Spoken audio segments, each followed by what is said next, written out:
12 dreams for the Red Queen under crown of stone.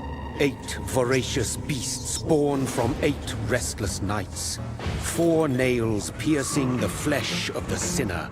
1 prayer for the summoned, called by this song. 'Tis perhaps the countdown to oblivion for the once proud city of London. 'Tis perchance her inhabitants' last dance alone to face death and pestilence. Confronted by the eerie and unknown, mortals became desperate for answers. A flock's flight makes for an omen, the falling of a star a dire presage. Turning to priests for interpretation when there was no reason to be found. When religion failed, men turned to science. I saw them build such vain cities, crafting machines made for endless war. New questions flourished as old answers withered. What is darkness but lurking sun? What is wall but enslaved stone? What is glass but tortured sand? What is song but a call to arms? What is hate but jilted love? What is life but death pending?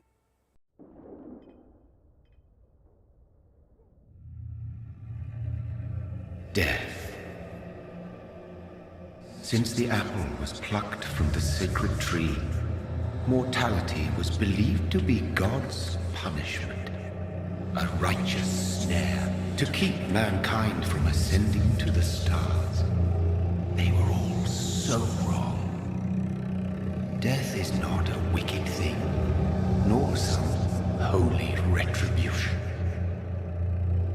A true punishment would be to never know its sweet kiss. Awaken from the harshness and be born once more.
Mary! Oh, no! Mary!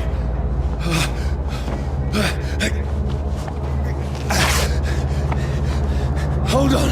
Please, hold on! Oh, God. Oh, no. Mary! Mary! No.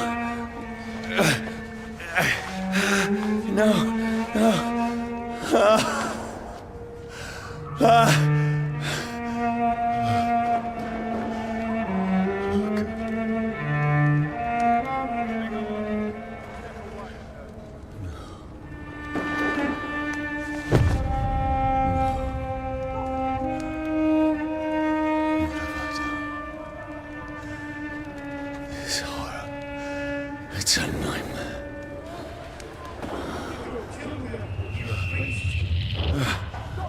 No! Please, a moment, let me explain!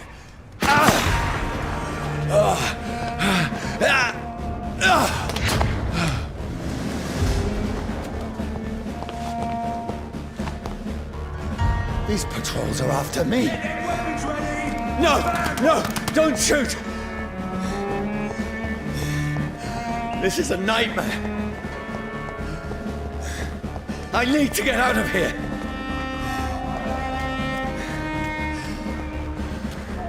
This can't be happening. There's one of those vermin. No! Please, stop! I mean you no harm.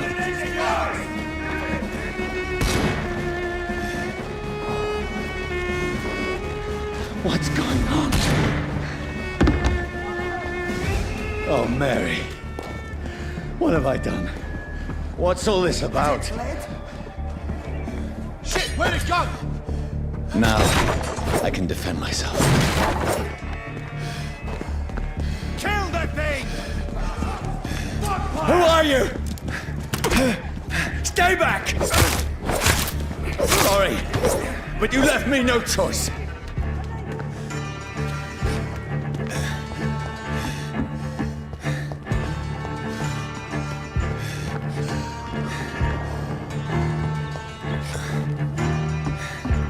Who are you?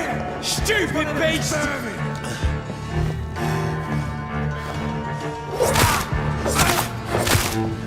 Sorry.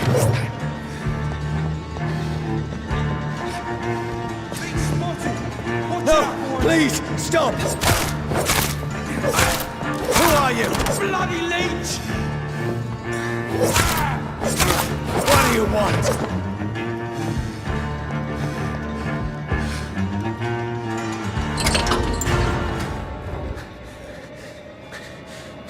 I mean you no harm. I need help. Die, you fucking leech! Please, listen to me. I can't make any sense of this. Shut up, beast! Who are you? What is this all about? What in God's name? That'll do the rest of the job. Just leave me.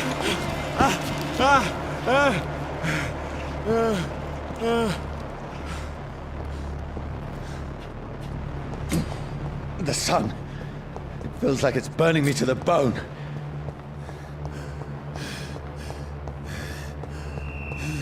I need to find somewhere to hide. Let me go!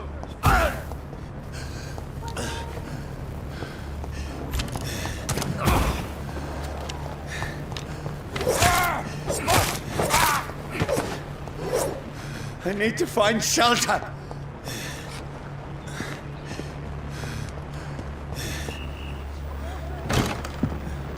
Is anybody there? What is this place?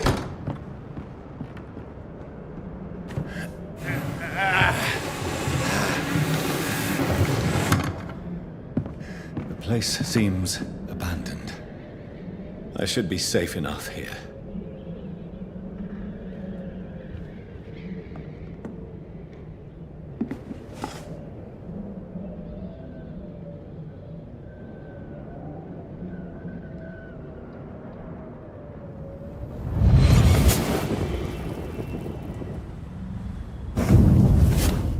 Brother, what have you done? Mary! Mary! Mary, I'm sorry. Whoever did this to us, I will find them.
The sun is high.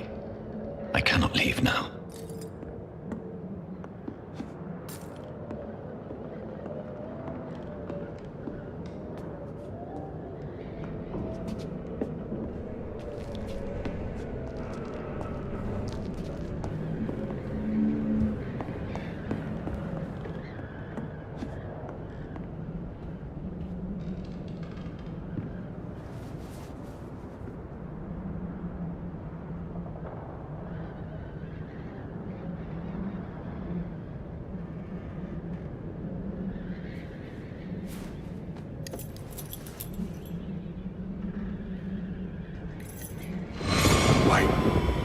This one's dressed up fancy.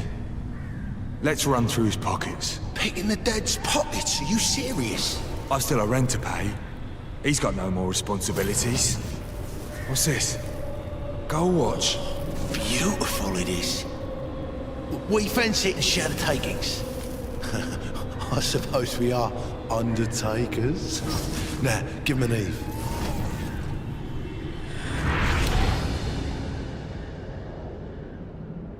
That's impossible.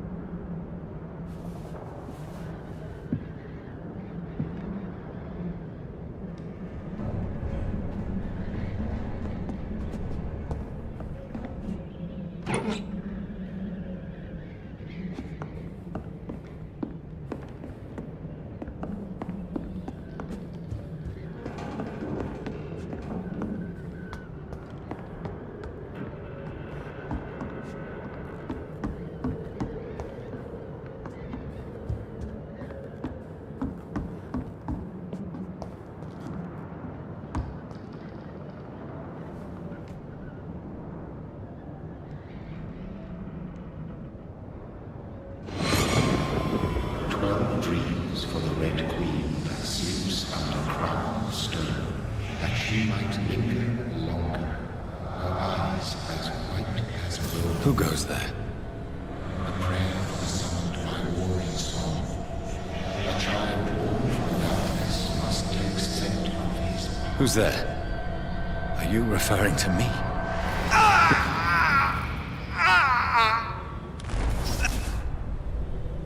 No! No! I still have so much to accomplish.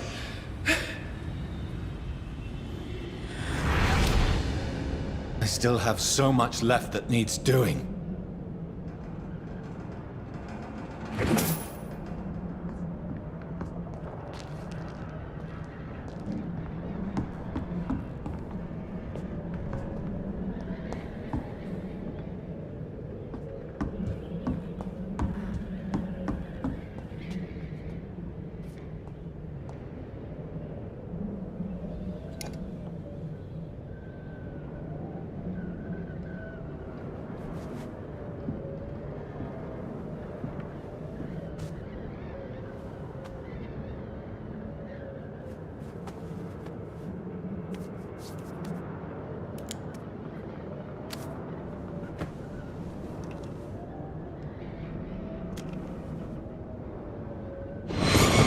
Johnny, this one's lost. We need to leave. And now! No! There's time. I can save him. That's the enemy coming! The orders are to evacuate the hospital! Done. He'll live. And now what? We fight. Killing is a hell of a lot easier than healing.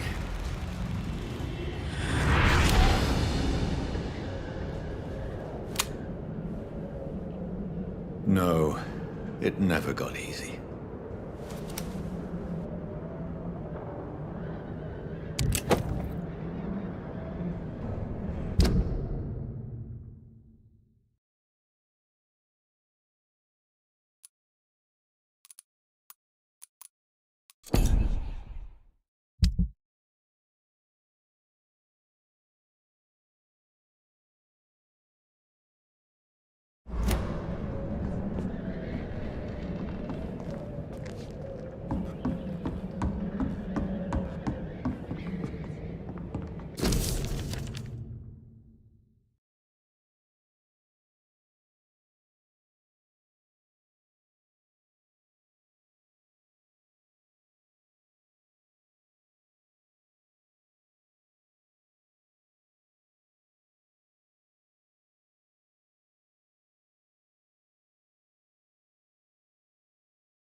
makes no sense.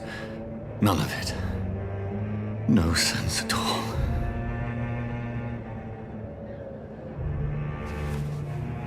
It's a nightmare. That's it.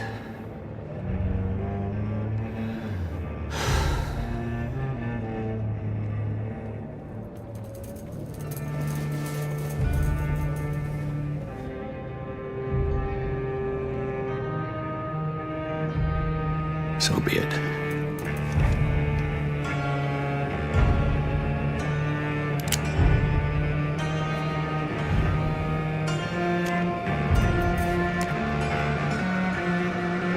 Rational thinking only.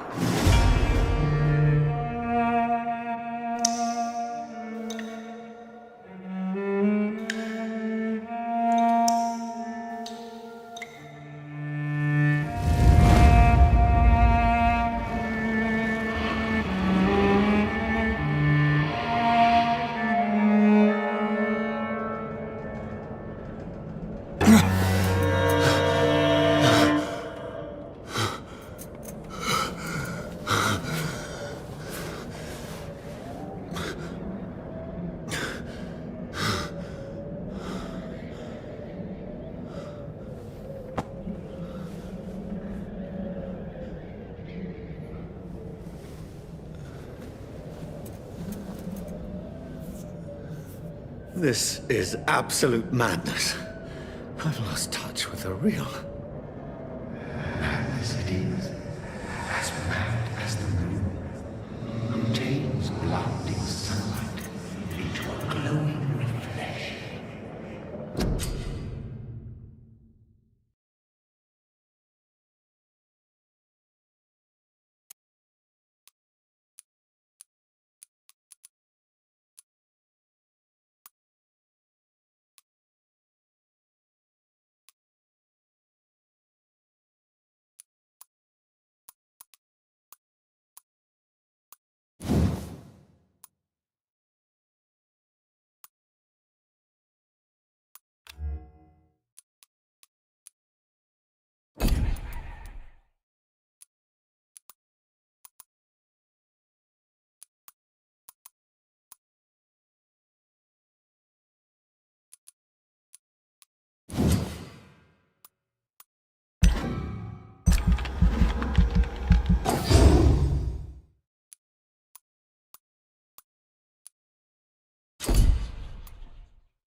Voice in my head. If I'm not mad, then it must belong to the one who made me what I am. I must find him to understand what I have become.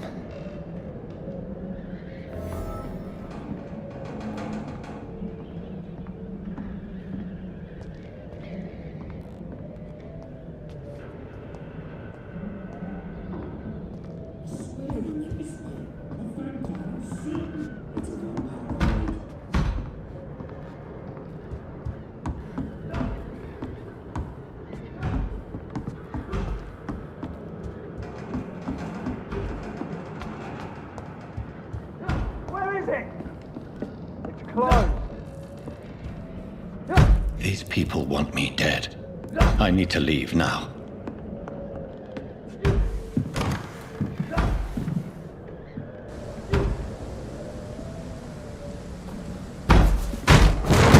Here's the leech. Here!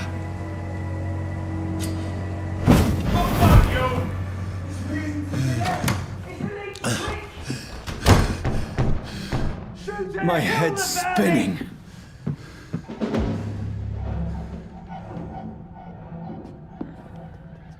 Oi! Come out, you coward! I cannot enter.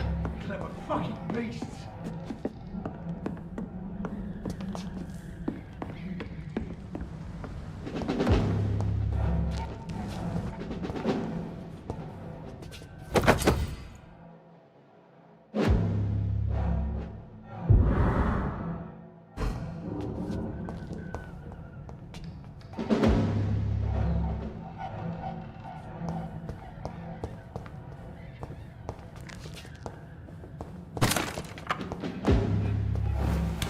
I'm still in Southwark.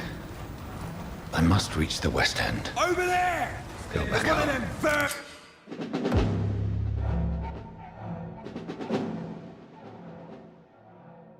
Die, vermin!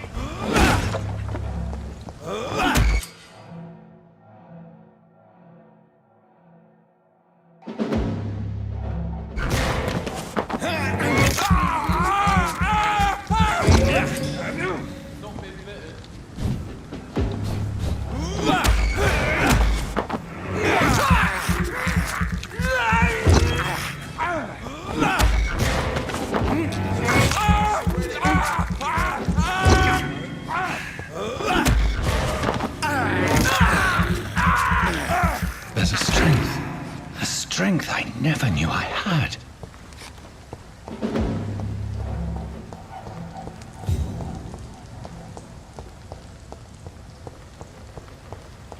He's dead, all right.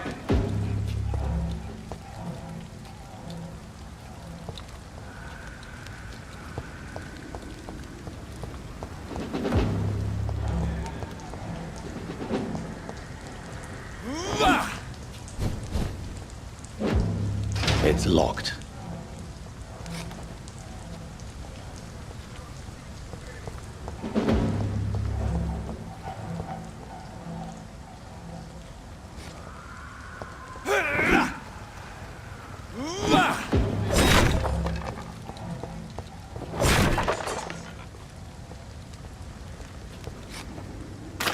Crush the leaves, boys!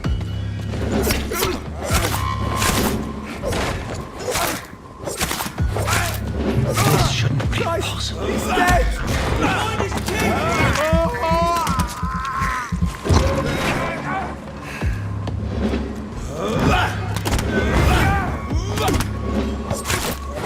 Every sinew, every fiber of my being is afire.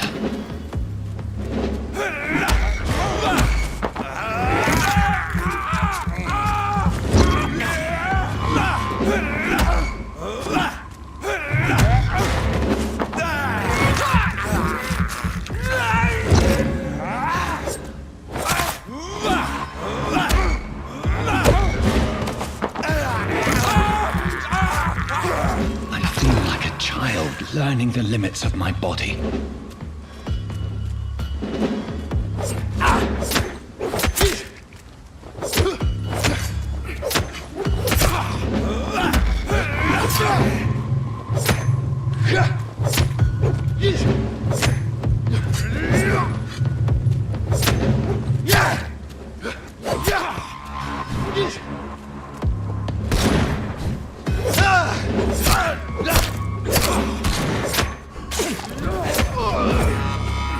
My strength, my reflexes. I'm not human anymore.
My poor sister. If only I had controlled my need for blood. Mary, someone will pay for what happened to you. For what happened to us. It's locked, all right.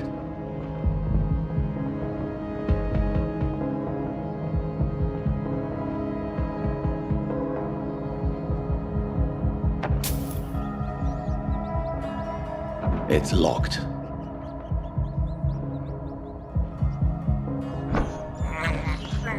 I have this thirst for blood. I can't believe I'm doing this.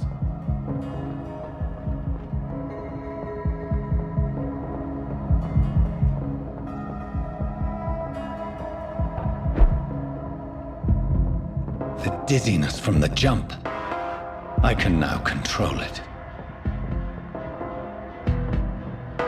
It's locked, all right.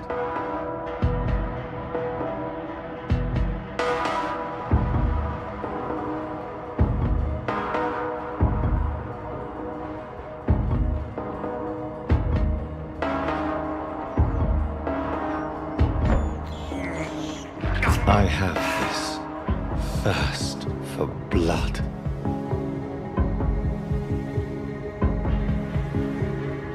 What will London have to say to me? It's locked. I've so many questions unanswered.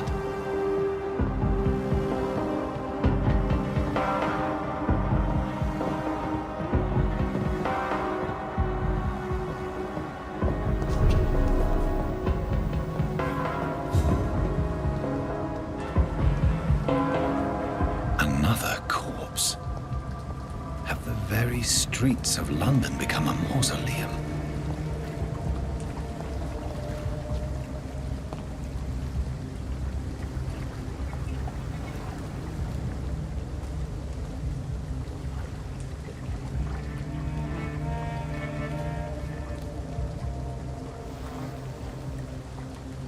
The man has been drained of all blood, but I can still smell the scent of it.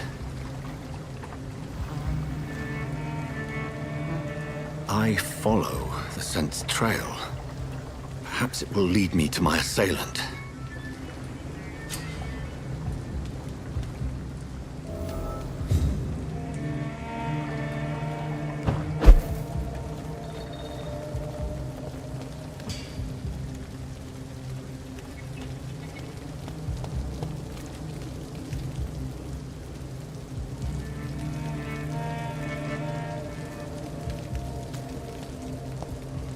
Where has everyone gone?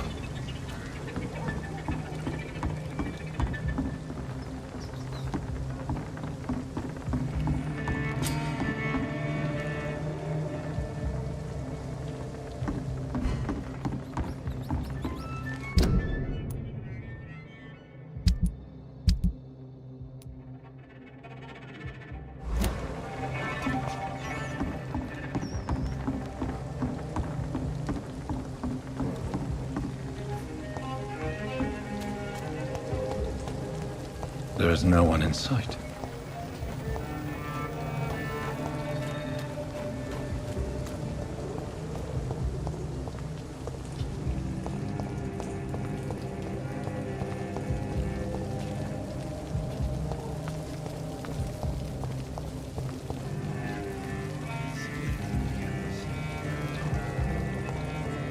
At last, a little life. Welcome, sir, to the Turquoise Turtle. My God, sir, you look like Jonah's whale just spat you out of hell. Can I get you a drink? No, thank you.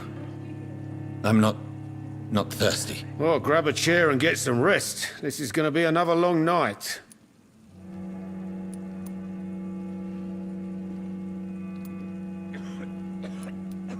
I'm looking for someone who might have passed through here recently. Wondered if you might help. It's been quiet tonight. The only other person I've seen went straight up to his room. Thought it was kind of rude, actually. You mean he's still here? Well, yeah. He paid for the entire week.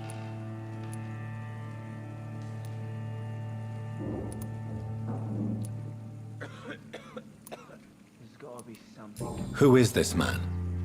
What does he look like? Well, like a gentleman, I guess. Well-dressed, quite polite. A professor or something fancy like that. Always writing, reading notes. How long has he been here? He rented the room a few days ago and didn't say when he'd leave. I need to meet this man. I have questions. Just climb the stairs and knock on the first door. I heard him open his window, so I guess he's still awake. And, Yes? no funny business, you hear me? This is a respectable establishment. Not long ago, this sort of mess would have given me a laugh. You again.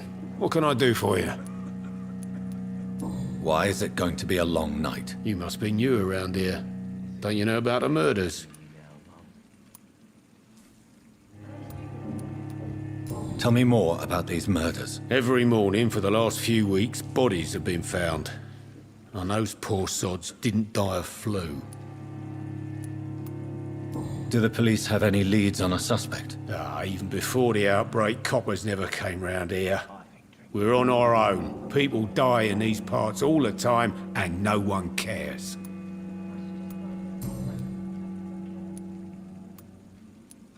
Where am I?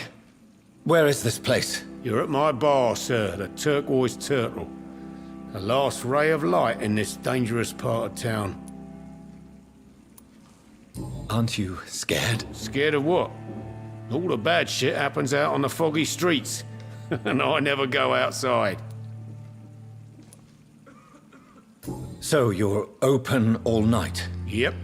Figured people might need a place to rest in these dark times. Thank you. Goodbye. It's locked, all right.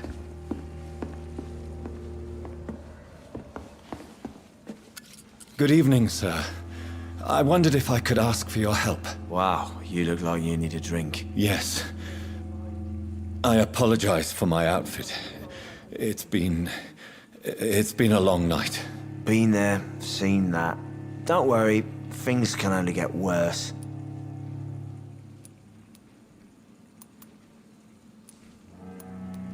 Has anybody entered the bar recently?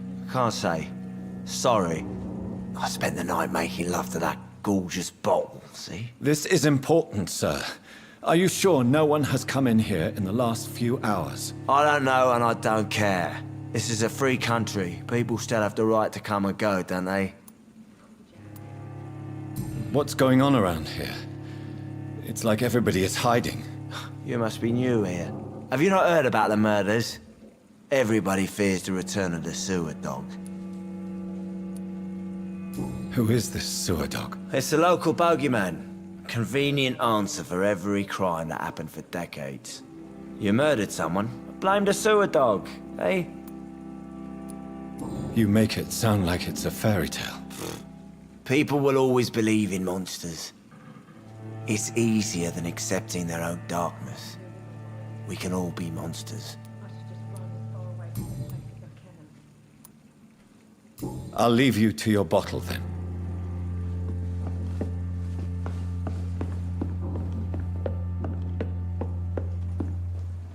This is no place for you. Prewen has several patrols roaming the area. They do not pursue me. But they're looking for vampires, and they're most efficient. They'll not relent until the killer has been identified. I have a common objective, but I require... I think someone is eavesdropping. Are you certain? You might as well come in, whoever you are. Slowly, vampire! Who are you? I mean you no harm, saith the vampire. Present yourself! I need a word. With anyone.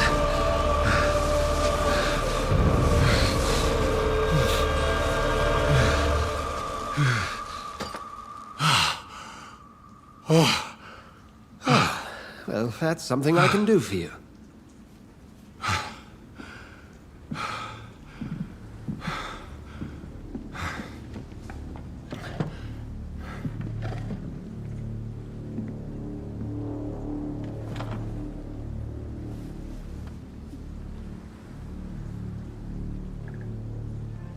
And who might you be?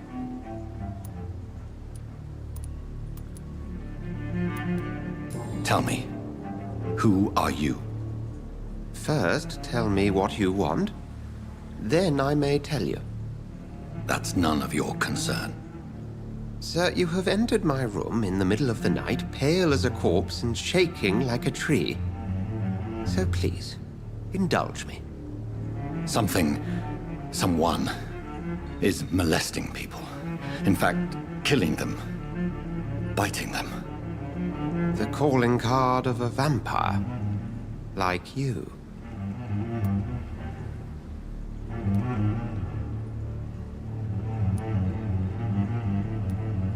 I've been hunted down in the streets and attacked. I'm a victim here, too. I believe you. Then if you are not a vampire, who or what are you?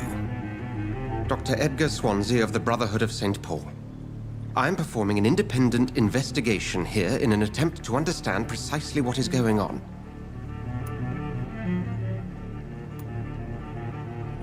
What have you uncovered concerning the murders?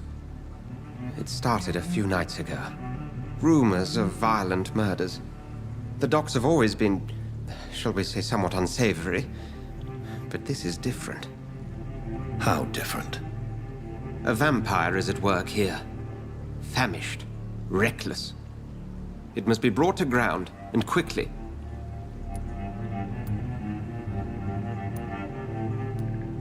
I heard another voice, that of a woman. Who were you talking to? Ridiculous. I've no idea what you're talking about. Something tells me not to trust you. Then the feeling is mutual. And what exactly is this Brotherhood? Sir, if the name is not familiar to you, then we shall discuss it another time. And what exactly is this Brotherhood? Sir, if the name is not familiar to you, then we shall discuss it another time. Then help me find the culprit. I may. If you'll first tell me why you opened this door. I followed a trail. The scent of blood from a recent victim. It led me here. You thought I was your aggressor. That explains a great deal. We're both chasing the same shadow.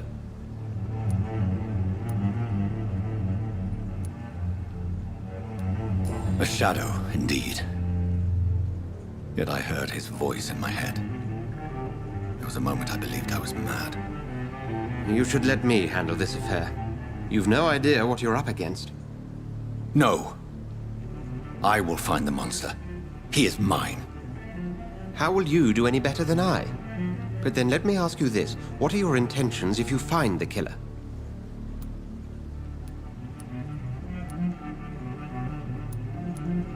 I will at last have the answers to my questions. Then I can only wish you good hunting. And pray we shall meet again.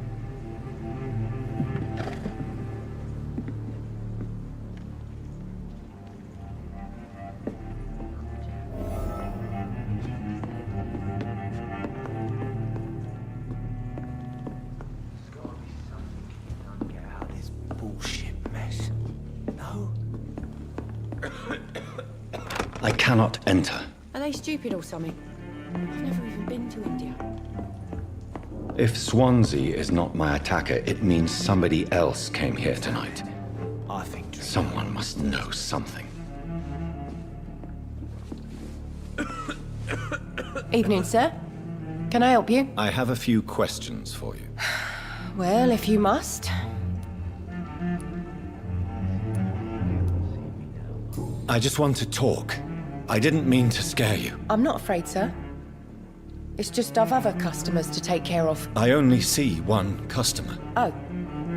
Well, yeah, of course. I mean, I best check on them. I spoke to Dr. Swansea. He's not the man I'm looking for. Now, I want the truth. The truth? What do you mean? I suspect that someone else was here tonight. And I don't think Tom wants to tell me about it. I'm just the barmaid here, okay? If Tom says you're the only visitor we had, then you're the only visitor we had. I can feel your fear, madam. Please, tell me what's going on. It's Will. William Bishop. He came in here earlier tonight and he... Well, I thought he was going to clock someone. Tell me about this William Bishop. Will was a sailor who worked at the canning factory before he lost that job. A nice bloke, really. He's never been violent. Until tonight. Why keep it a secret? Why not tell me about it? Tom's nothing if not loyal. After Will lost his job, he offered him one ear. They used to be good mates. But recently, well...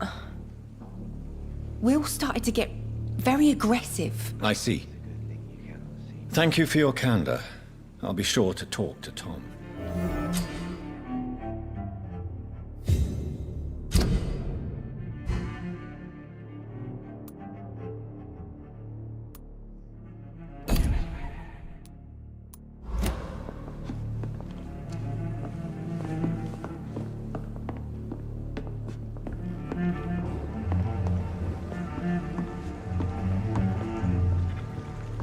Are they stupid or something? I've never even been to India.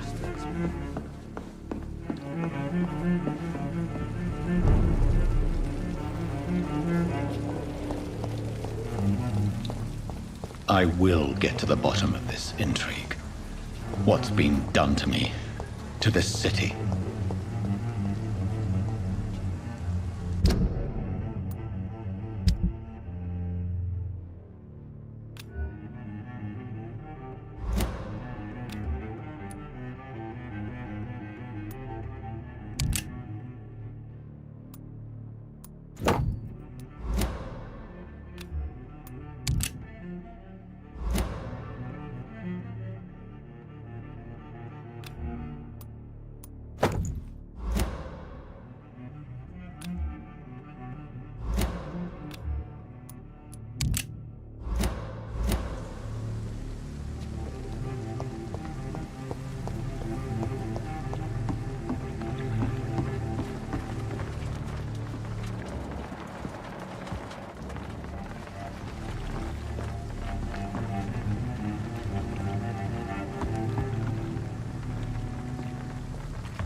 The body is still warm.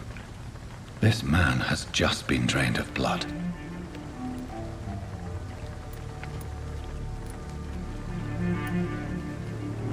This man was armed. He tried to defend himself. This corpse has been dried of its blood, just like the previous victim. What's this? Some sort of note. Blood and empty gin bottles. This Bishop fellow is something of a heavy drinker. There are blood splats on the other side of the canal. I must reach that barge.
Ammunition crate. Good. I may need a lot of bullets. I feel like I'm back on the front line again. It's locked.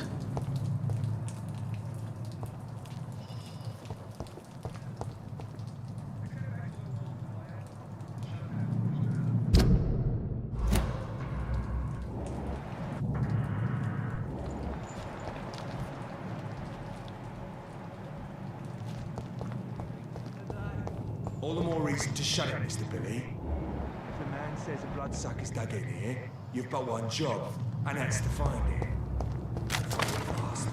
Fair enough, Tom. But why do they hide when it's so damn cold?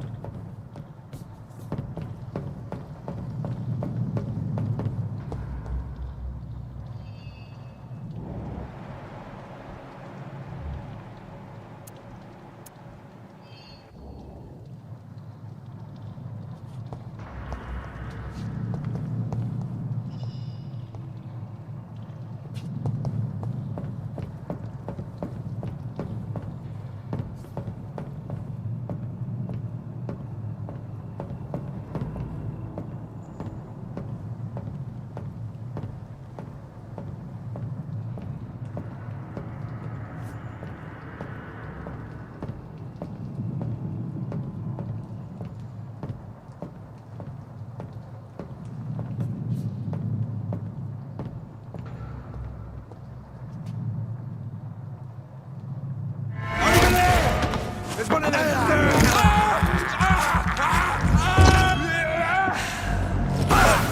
Doesn't like burning, does it?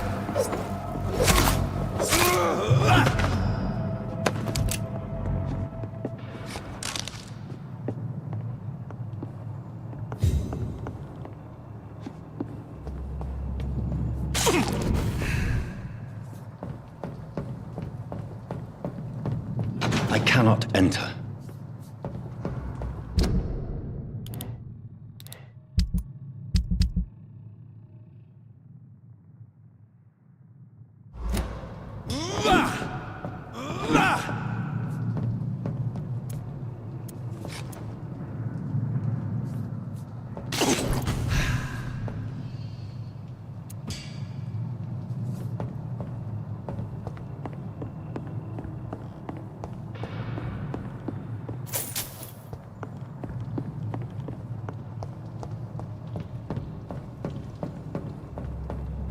It's locked.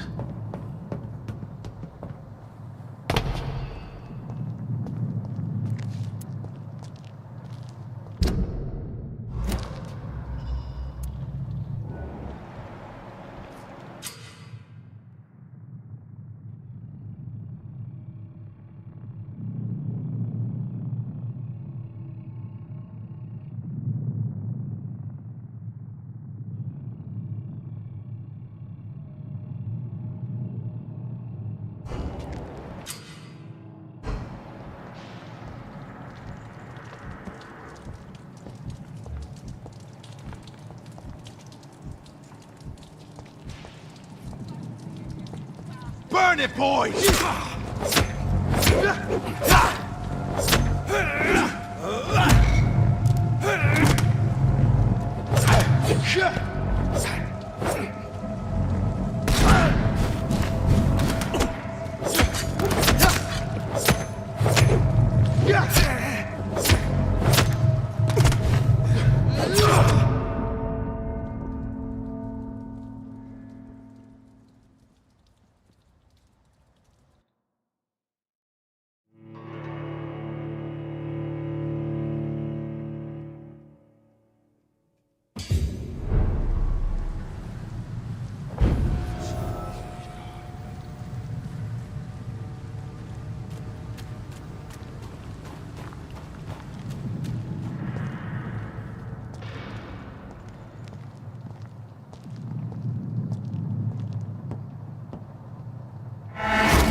Over there!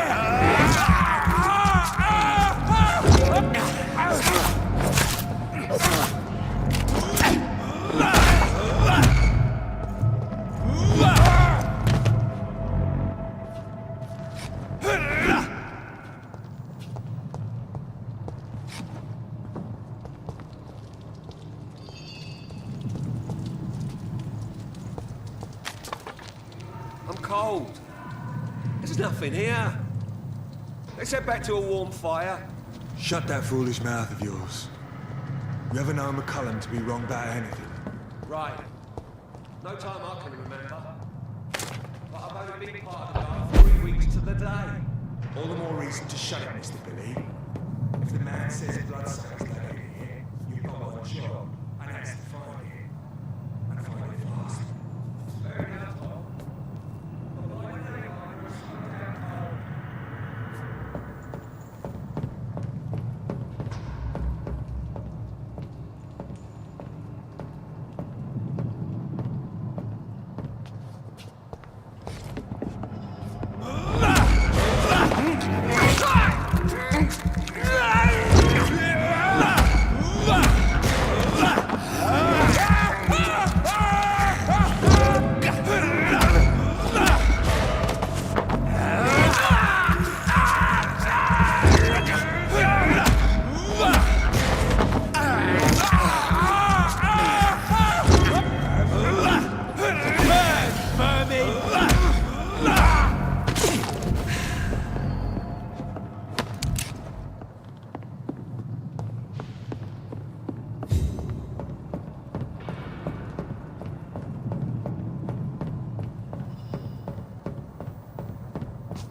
This one's mine!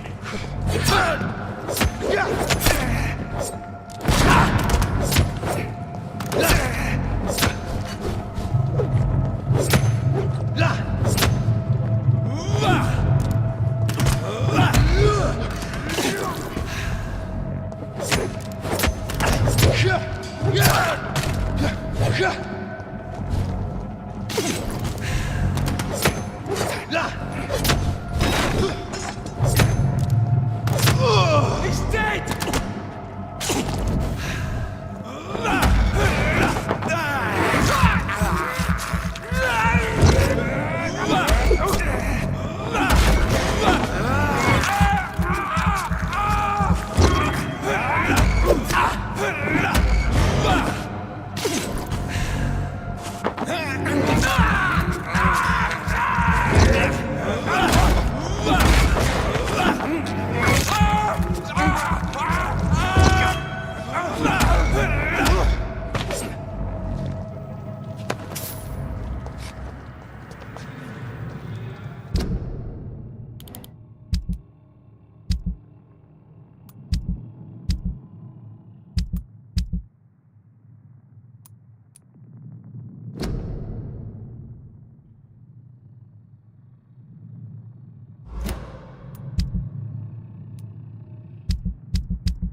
That's this nest of them cleaned out.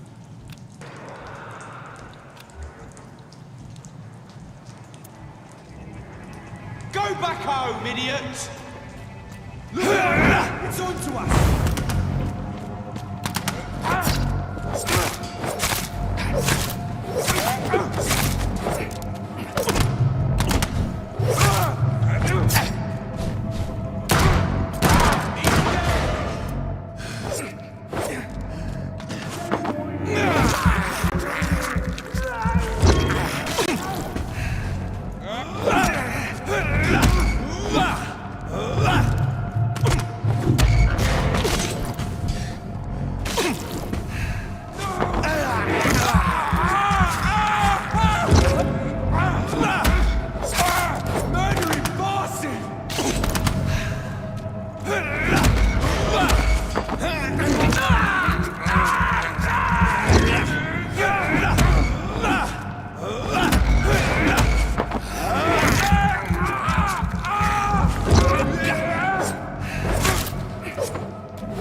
It's locked, all right.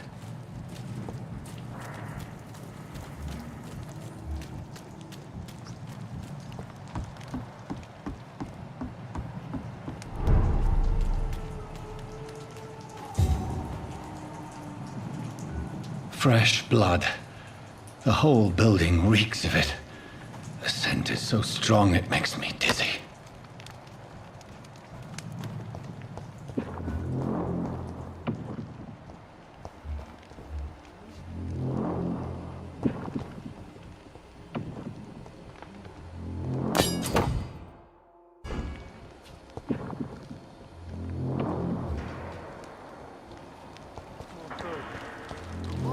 I cannot enter. William, please stop. This place reeks of bloodshed. You're my last and dearest friend. William, I can't feel it.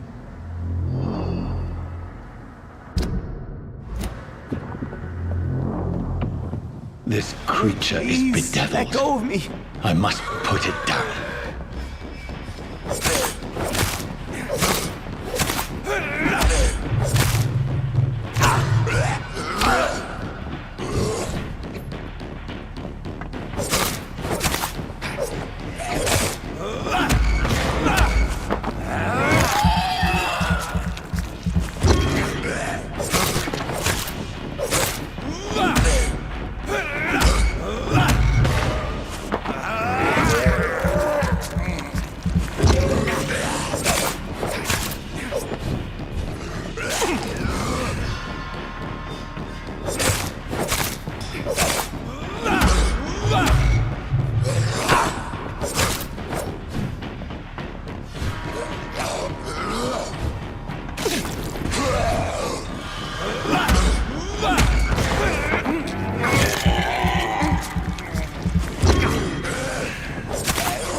William was an honorable man.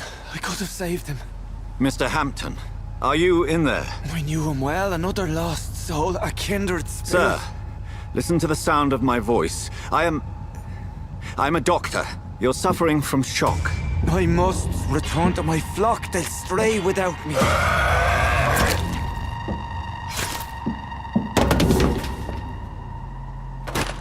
Remember, certain skulls are every bit as resistant as we are. Who are you? What do you mean by skull? You truly are a newborn. I should have realized. Wait. You are the woman from the bar. Are you like me? Can you help me? I believe, sir, I already have.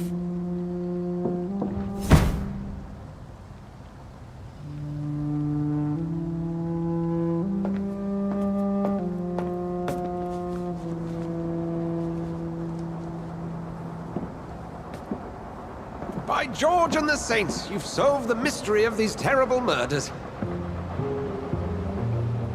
Patience, good fellows. I've come to offer help. Just give me a moment to secure my boat. We can leave this awful place. William was not the evil man they claimed. He was just taken by the thirst. He needed this drink. This man requires medical attention. We'll see he gets to the nearest hospital. No, please, I must tend to my fold. My flock needs me. There, sir. Go with the good Dr. Swansea. He's resourceful, and I'm sure he'll take good care of you. You'd best come as well. The sun is soon to rise, and you'll need a place to rest. I just need a moment. If I can learn something about what has happened to William, I'll be a step closer to understanding what happened to me.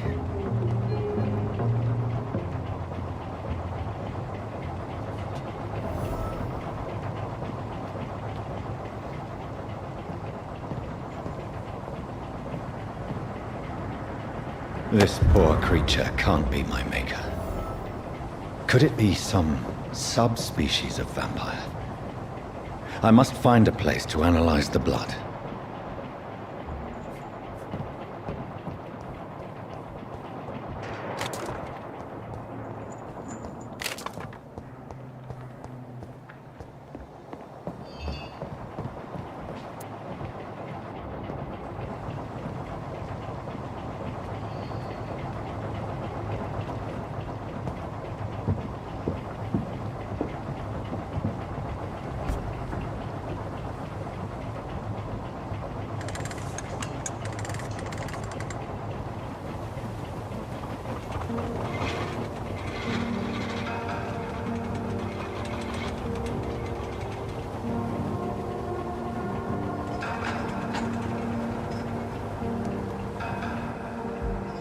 Where are we headed? We're on our way to the Pembroke Hospital. It's just across the canal. They'll have a bed for poor Mr. Hampton. William was... What manner of creature was he? Predator, prey, villain, and victim. Who can say? The important thing is that he's been stopped. Duly noted. And the woman? What... Who is she? What woman? Oh, don't play me for a fool. You used me to locate that skull. You must know who she is. And I thought you a gentleman. You shouldn't talk about a lady behind her back, but I will tell you she values her privacy. Were London as peaceful as she appears from the middle of the canal? If only that were the reality of the situation. To be honest, I've always tried to avoid this part of town. Pembroke Hospital is the last bastion between the rest of London and the epidemic. The flu has decimated the East End and the war still rages. Welcome to the front lines of a plague. This is where you work, Dr. Swansea? I am the administrator of Pembroke Hospital. I thought you were here in service of your mysterious order, the Brotherhood of... Of St. Paul's Stole, yes. But first and foremost, I'm a man of science. A physician, like yourself, Dr. Reed. How do you know who I am? No need for modesty. You are Dr. Jonathan Reed. A surgeon of some caliber and renown, if I'm not mistaken. You are correct, sir. I knew it! I had my suspicions. But when you took the blood sample from the corpse of poor William, I was certain. Dr. Reed. Marvelous. Have we met? I attended 3 of your seminars before the war. I have the utmost admiration for your research. And what a turn of fate. England's most esteemed blood specialist returns to London a vampire. That word, again. From a so-called man of science. I understand. Traditionally, the role of science is to refute myth, but when myth walks among us, the Brotherhood of St. Paul has dedicated its purpose to their study. There's so much for you to learn. Of that, you are right. Well, then let me be blunt. Join my staff at Pembroke Hospital. As a physician. I suspect you'll not find a better post of employment to contemplate your predicament. This is sudden. I was returning home to see my sickly mother. But alas, that was before contracting this... affliction. Dr. Reed, take a moment to consider. The post would be for the night shift, providing a good explanation for your absence during daylight hours. You'll be adequately reimbursed and have a place to hide. I even had the forethought to bring some clean clothes. So, what do you say? It seems I have little choice, but yours is a generous offer, so I thank you. Brilliant! Oh, Jonathan, this is one for the book, and the beginning of a beautiful friendship.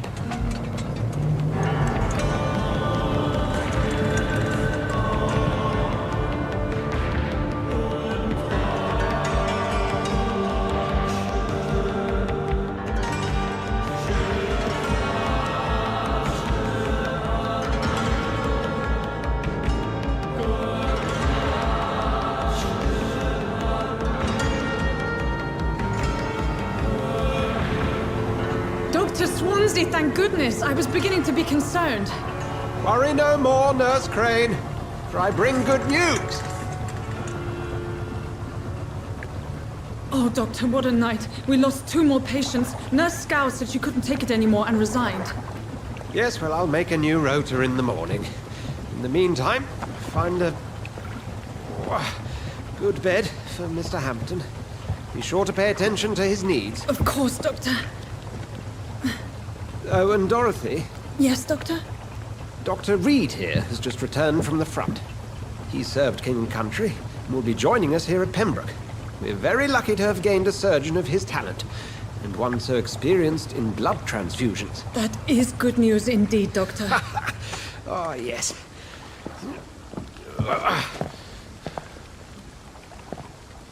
Here at Pembroke, it's not what we have, but what we haven't. It's only thanks to Nurse Crane and the staff that our ship doesn't sink. If you have any questions, just ask her. Duly noted. Thank you. Your assistance is required, Dr. Swansea, immediately. Welcome aboard, Jonathan. We'll catch up after my rounds. Coming, Nurse Crane. I'm coming.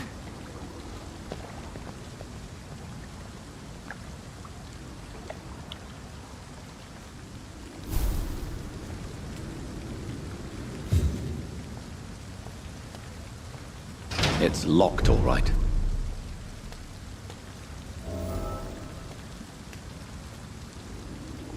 I'm sorry, Jonathan. Mr. Hampton needs me right now.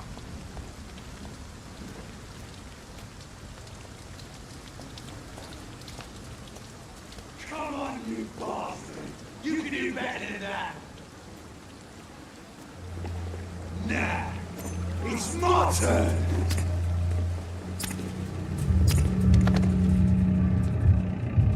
Rotten or pristine, each heart contains the seeds of life. Drink at this river, try it all.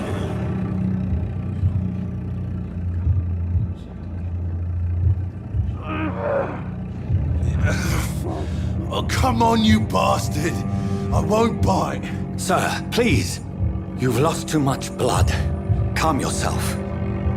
You think I didn't notice? Stop your staring and get me to an hospital, you arse!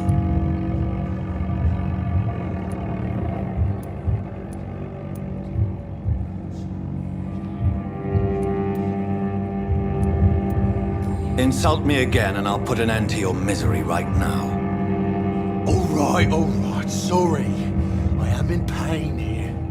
My guts are spilling out onto the street and you're yabbering on. Yes. That's a very nasty wound you've got there. Take my word, I am a doctor. Dr. Jonathan Reed.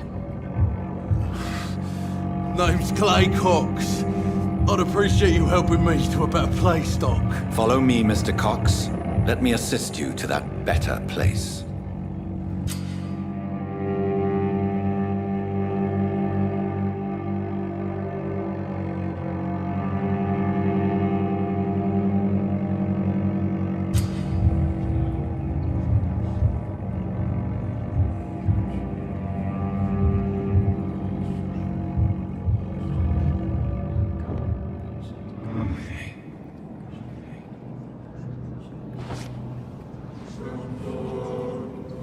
Bring this fading light into the shadows.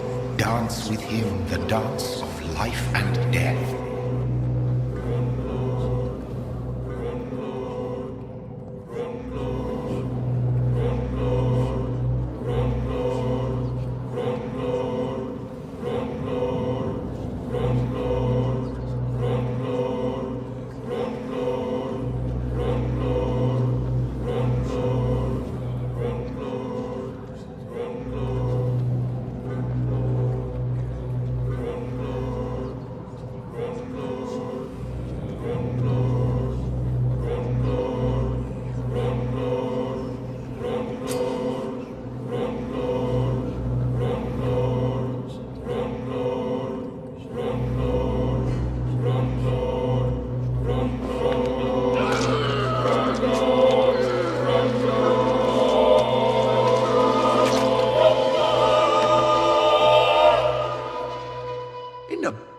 You bastard! Didn't have the guts to fight me. Fuck you. I'll kill you. I'll kill you.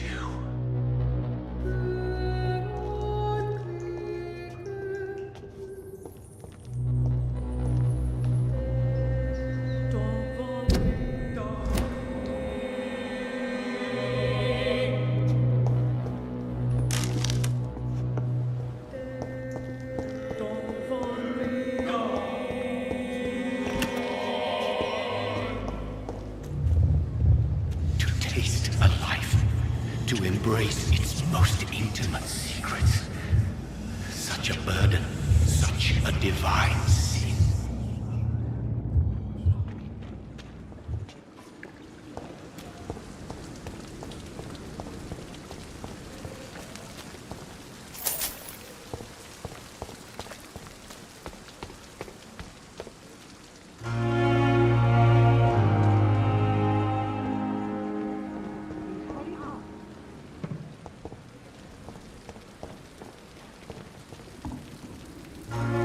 Doctor, where have you been?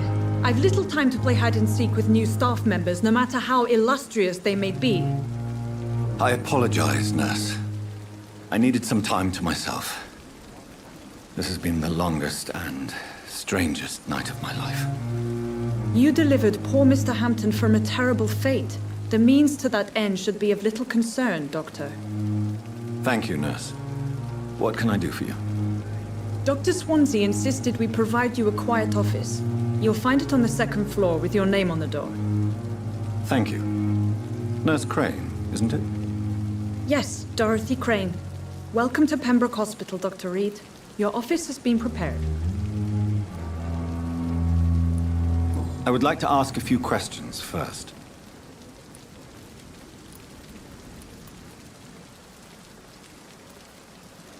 And Mr. Hampton, the patient we brought in, how does he fare?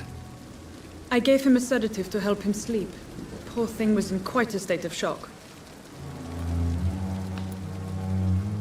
What kind of man is Dr. Swansea? Well, you accepted the job from him. I thought you would have known about your employer. Apologies, I've only just met him the once. This is sudden. I've only just returned to England. Dr. Swansea is a brilliant surgeon and the most compassionate physician.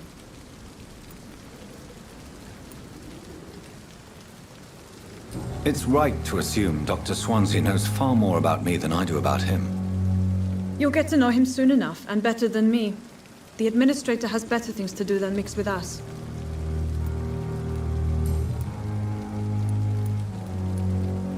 If you could point me in the direction of my room again, nurse. Second floor of the hospital, left after the stairs. It's the last vacant office at the end of the corridor. Thank you, Nurse Crane.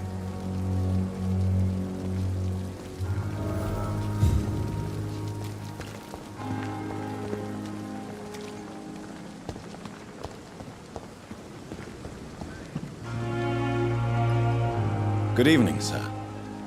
I'm Dr. Jonathan Reed. I'm new here. I've already heard about you, Dr. Reed.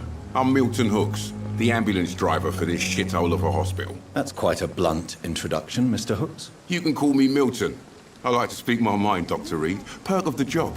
Don't judge me, and I won't judge you. I'm not sure I understand what you're talking about. Well, I'm no doctor, but I'm pretty sure a gun can't be used as a surgical instrument. You have a keen eye. I learned to shoot during the war, and have carried one ever since.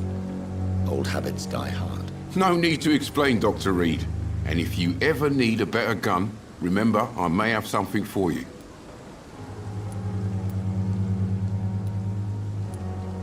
I'd like to see your goods. Wise choice, Dr. Reed. A reliable gun is what everybody needs these days.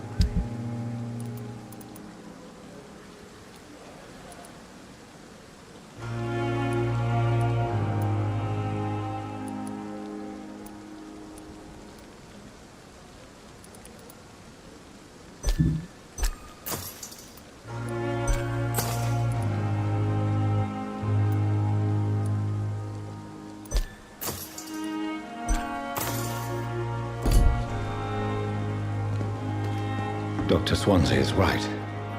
This place seems perfect to conduct my research. A giant morgue disguised as a hospital.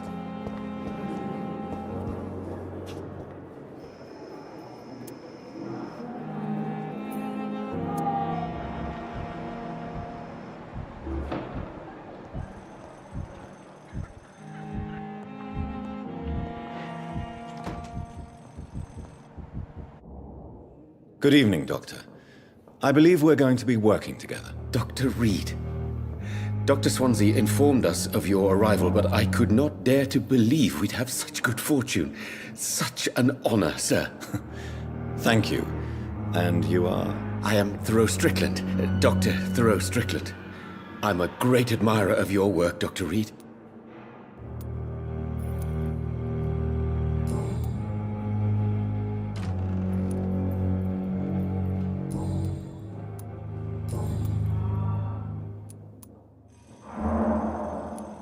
What can you tell me about the Pembroke? Well, it has always been an honor to work with Dr. Swansea. But with your arrival, I can't think of a better opportunity to learn about blood transfusion.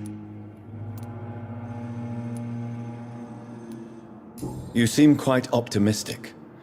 It's a rare and precious attitude in these difficult times. I'm convinced that this epidemic is a test of endurance and dedication for us men of science. Questions remain about our capacity to resolve the situation. True.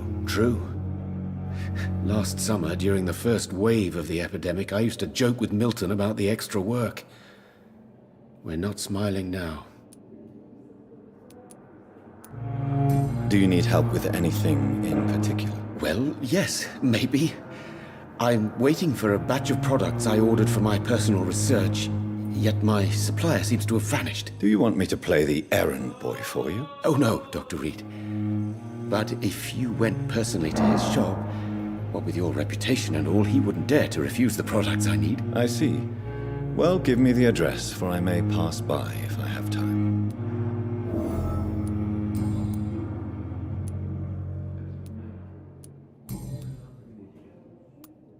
Goodbye, Dr. Strickland.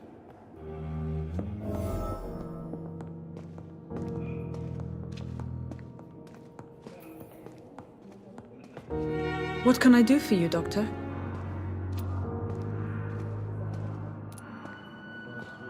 Thank you, Nurse Crane. I never could keep anything from her. Good evening, sir. I'm Dr. Reed. May I help you? I don't know if a third opinion is needed. Your colleagues are already arguing about my condition. I see. Would you mind telling me more about your situation? I'm Harvey Fiddick. All I want is to get me bloody arm fixed properly.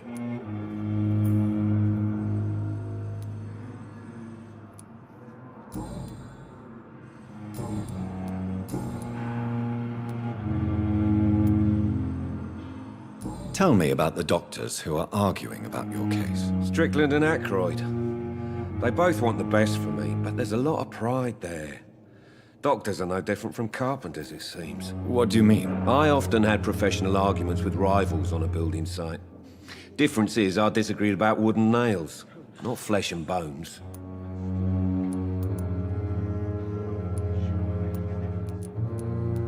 Tell me about yourself, Mr. Fiddick. I'm just a regular guy waiting to get his arm fixed, so I can return to work and to my family. I was more curious about what you were doing before being hospitalized. I'm a carpenter, and a good one too. But that means I need both arms to feed my family, Dr. Reed. Are you satisfied with your treatment here? Well, it's clear that I've chosen a bad time to be injured. Forgive my bluntness, but you seem overwhelmed by cases of the flu. I won't lie to you about it. I'm afraid we are. Are you sure you don't want to operate yourself, Dr. Reed? I have the feeling you're very capable. And your colleagues seem to think so too. In other circumstances, you would be right. But for now, I don't think I can take on the responsibility. My apologies. Goodbye for now, Mr. Fiddick. I'll see you later. Oh, sweet girl. Reads me like a book. I'll never see anything from her. Good evening, Dr. Strickland. And good evening to you, Dr. Reed. Can I be of any help?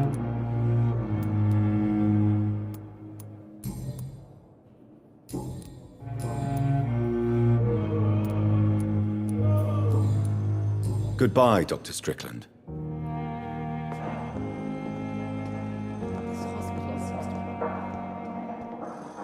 How long must I wait, damn it? Blaming me will not further your agenda, sir. How long's it going to take to fix me properly? A month? A year?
This must be the place.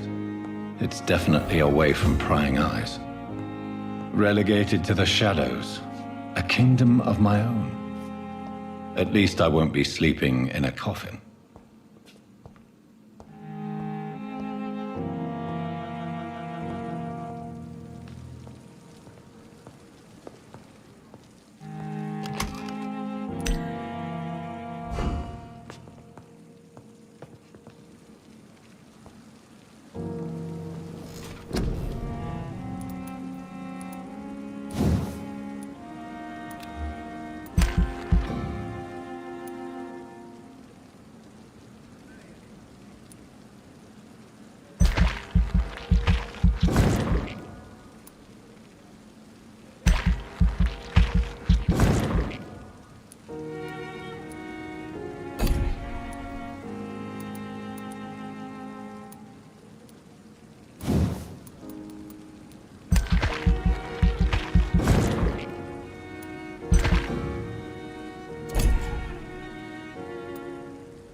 It's locked.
Skal voices in the garden. I should investigate. If they were to find somebody.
I cannot enter.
Good evening, miss.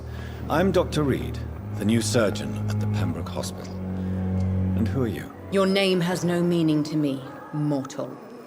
You're nothing but dust blown by the winds of eternity. I beg your pardon? What are you begging for, mortal? My clemency? Well, tonight maybe I'm inclined to mercy. You'll never forget the night you met Thelma Howcroft. You keep calling me mortal. Why is that? And if I'm mortal, what are you? Well, Dr. Reed, if you must know, I'm a vampire.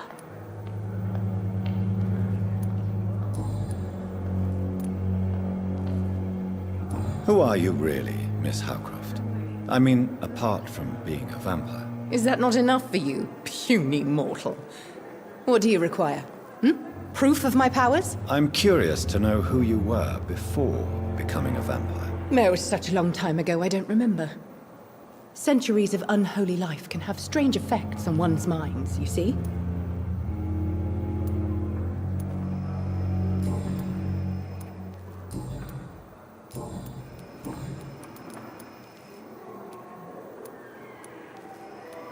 And why do you believe you're a vampire? I don't need to believe anything. It is what I am.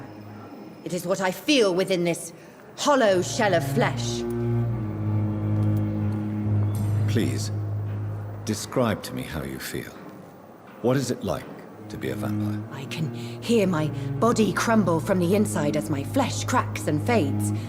I sense the last pulse of postulant blood within my drying veins. I need new blood.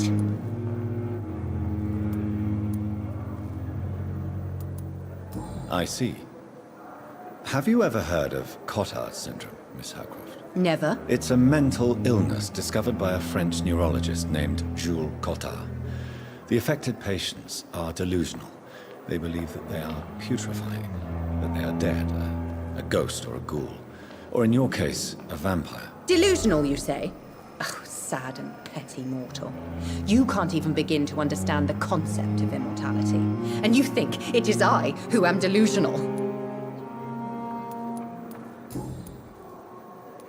I'm assuming you must be a patient here. Am I right, Miss Howcroft? It's only a cover. To hide from my enemies. I can leave whenever I want. As a woman, a spirit, fog, or bat. Who are these enemies you mentioned? Can you describe them? I cannot say for sure. But I sense their eyes on me from nearby. I feel them watching me every time I visit the garden near the morgue. The staff here are not your enemy. They're here to help you, to care for you. I'm not speaking of the doctors in white. I'm speaking of the men and women who hunt me. For I am a vampire. I see. Don't worry. These people will not find you here. I'll personally make sure they leave you alone. Thank you, mortal. But do not interfere with them, for you are no match for those that hunt me.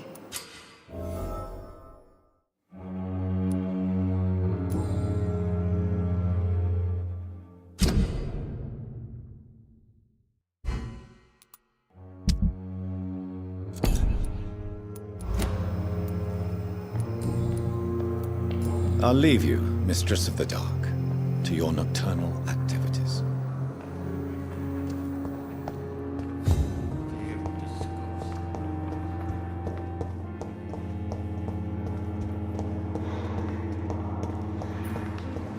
Thelma Howcroft said she was being watched by vampire hunters.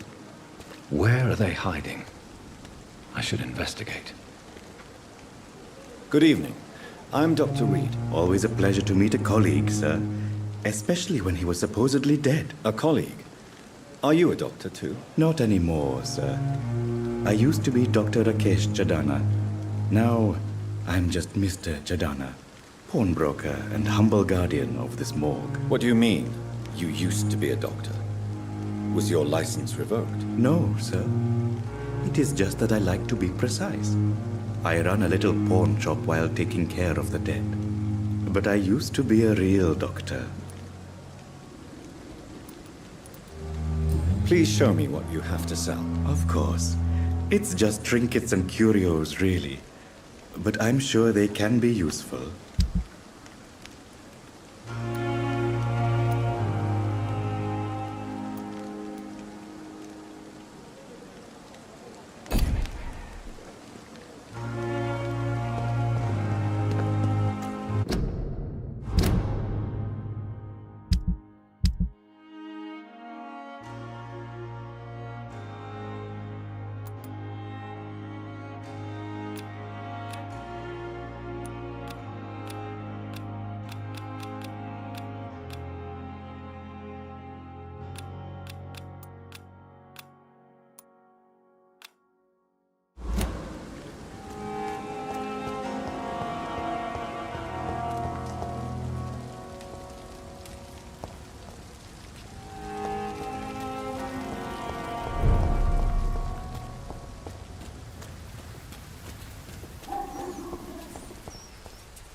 It's locked, all right.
This is not a place for you. Over there! There's one of them vermin! Snap it, leech!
It's locked.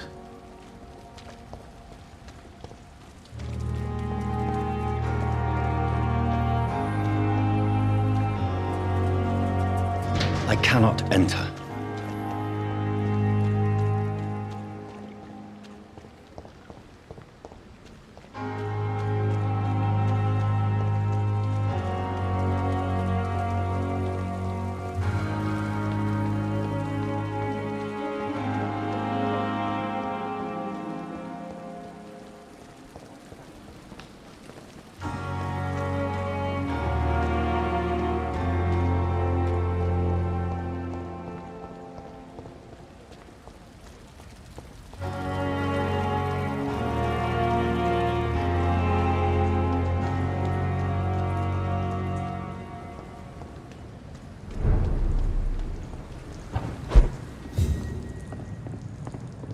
It's locked, all right.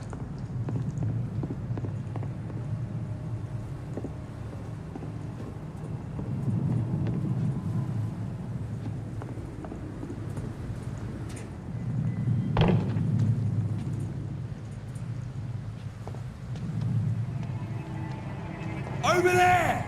There's one of them vermin!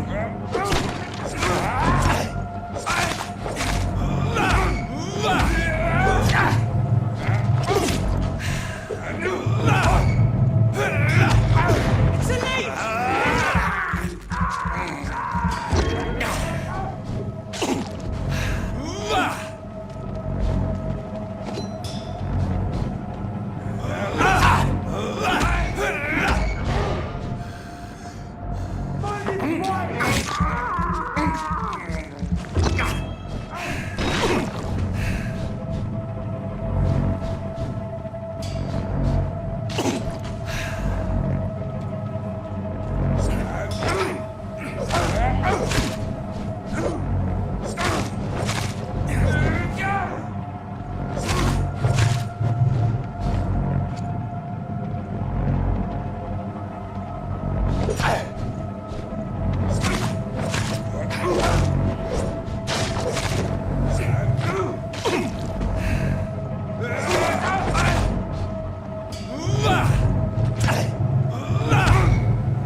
Doesn't like blood!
Over there!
It's locked.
It's locked, all right.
I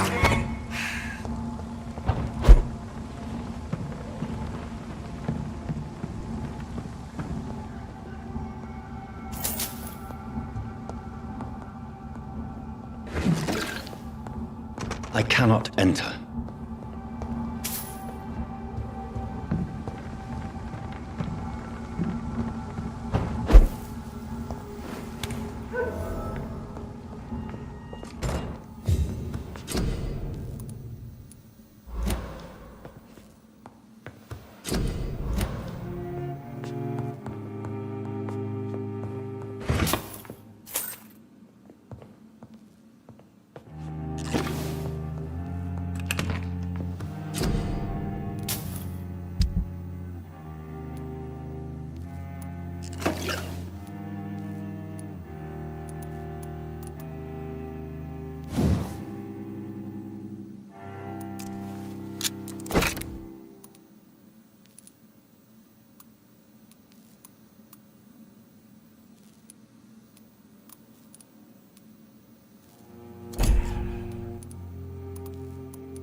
Over there!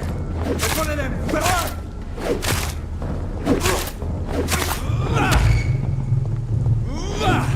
Look at it! Gone up like kindling.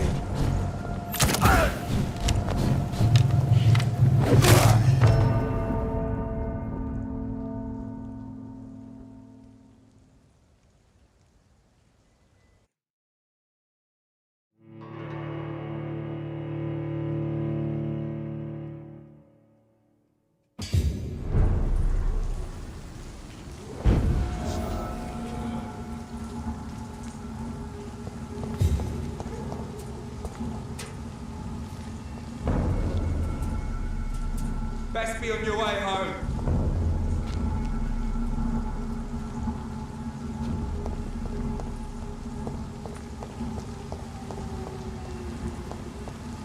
Over there! There's one of them vermin!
locked, all right.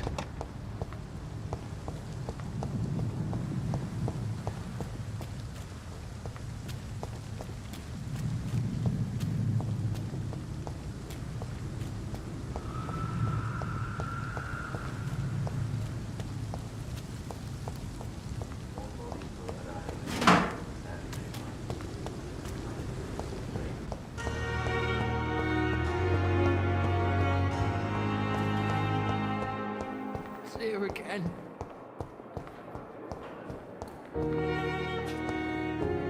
I cannot enter.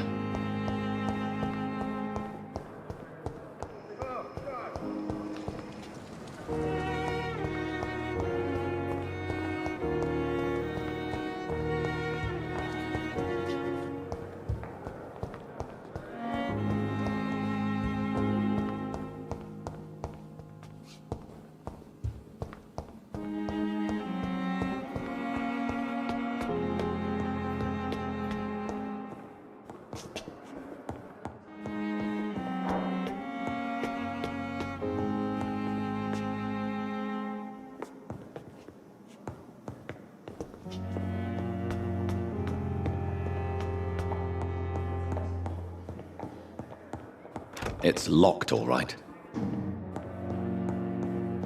Not now.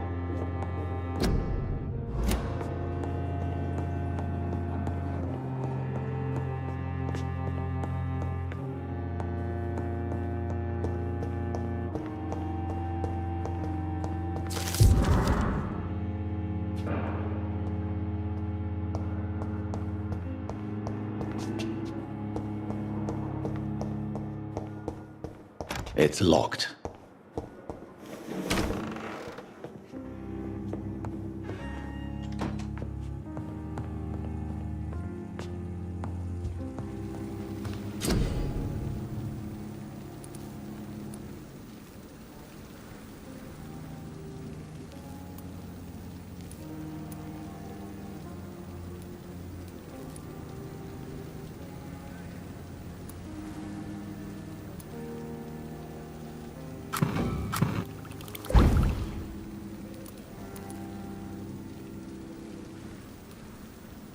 William Bishop's blood is much more unstable than human blood and shows extensive mutation. But this is not what happened to me. I must keep on searching. The sun is about to rise. I can feel it. I'll continue tomorrow night. I have so much time now.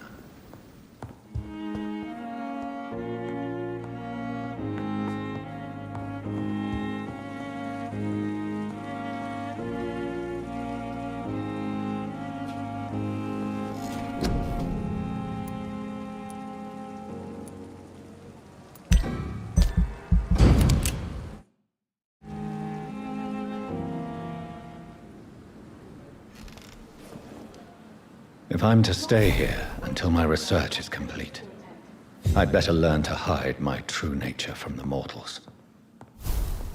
But what about my thirst for blood?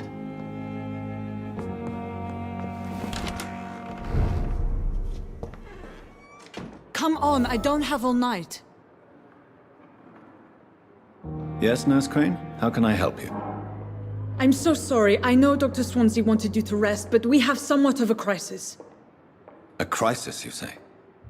Our supply of antiseptics is nearly depleted. I was hoping there was another box up here, but...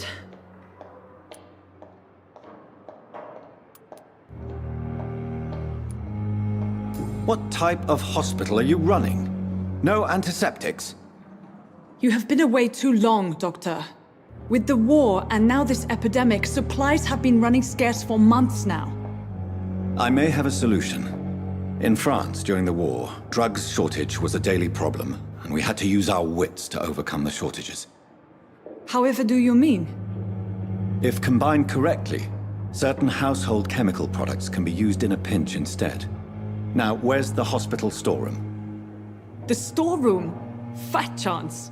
This is the Pembroke, and space is luxury we don't have. Everything used to be stored in the old morgue. Perhaps I should look there first. Where is this morgue? It's the large building behind the hospital. You'll need to go in the back door because it's been sealed off for sanitary reasons. Take this key. It opens a small back entrance at the end of a narrow street. The abandoned morgue behind the hospital. A small door at the end of a narrow street. On my way then. Thank you, nurse.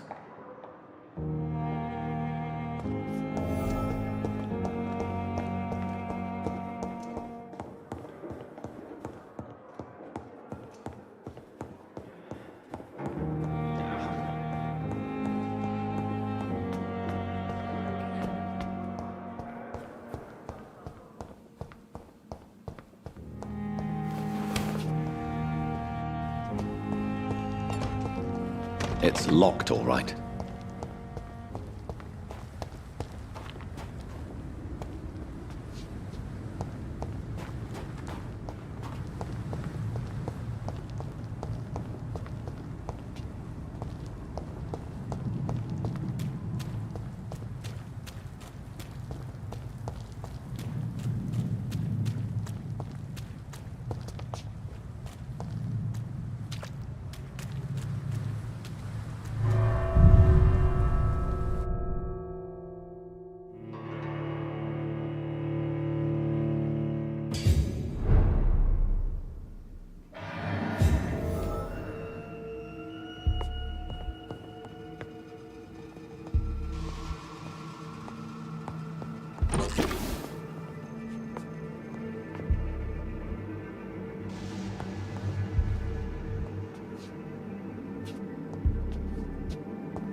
I cannot enter.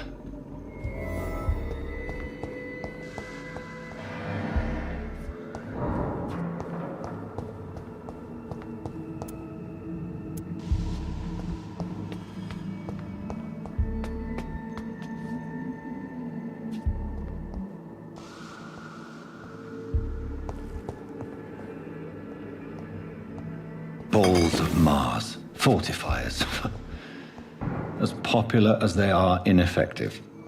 But they do contain iron tartrate, and that might prove itself useful.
Behavior is similar to the infected William Bishop.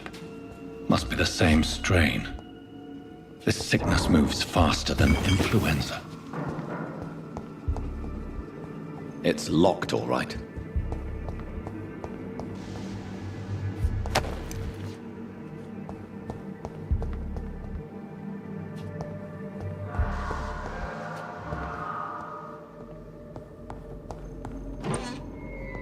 This key will surely grant me access to the basement.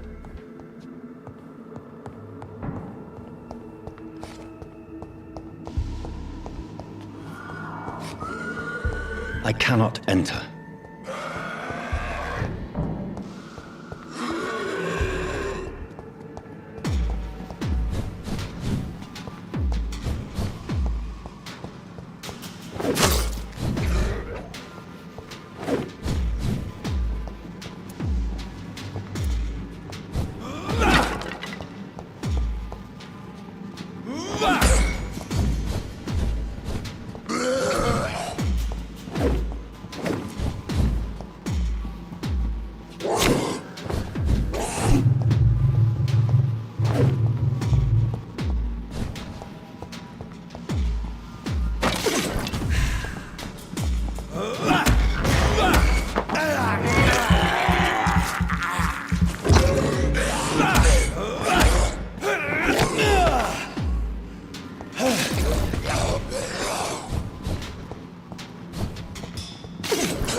These scowls feed from corpses and the husks of animals. They're not after blood.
It's locked, all right.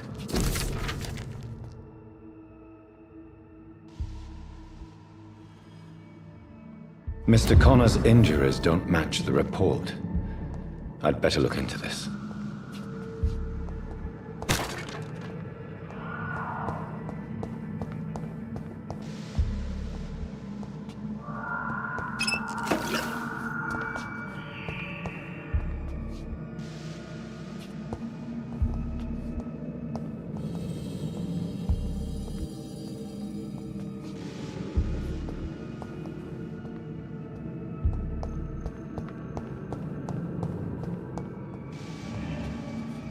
It's locked, all right.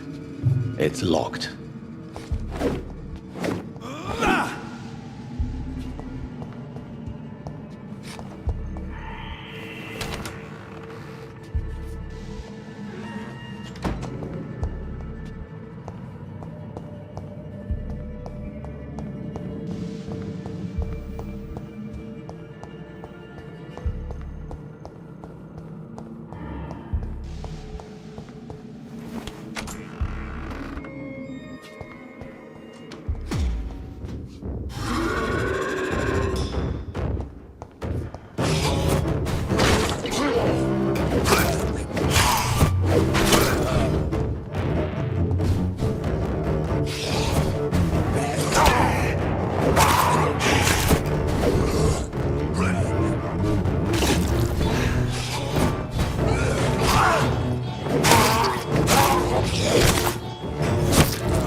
traces of a pinkish foam at the corner of the lips. Some sort of drug overdose, perhaps? Multiple abrasions and scarring on the arms and legs. Old and distinctive injuries of a sailor or a fisherman. The chest was originally opened to perform the operation. The sutures are clean, but the chest has been reopened. A puncture over the left lung, possibly a chest tube insertion. Not the cleanest work, but I think it was successful. Signs of internal bleeding. So, Dr. Tippett's anesthetics were incorrectly dosed, causing the patient's death. And then he tried to operate on him again. Tippett has made an egregious error. It's time we talked. Tippett has made an egregious error. It's time we talked.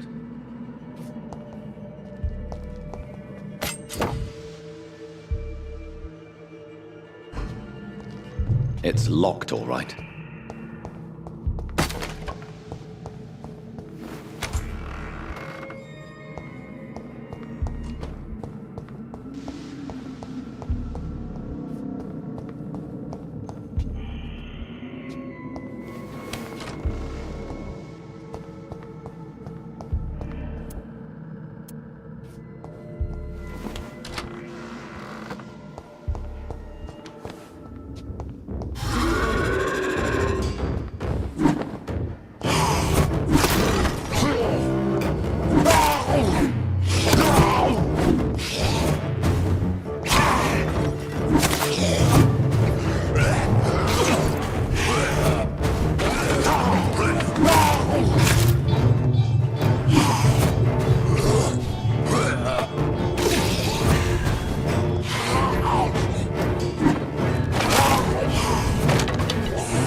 Scowls can be so ferocious.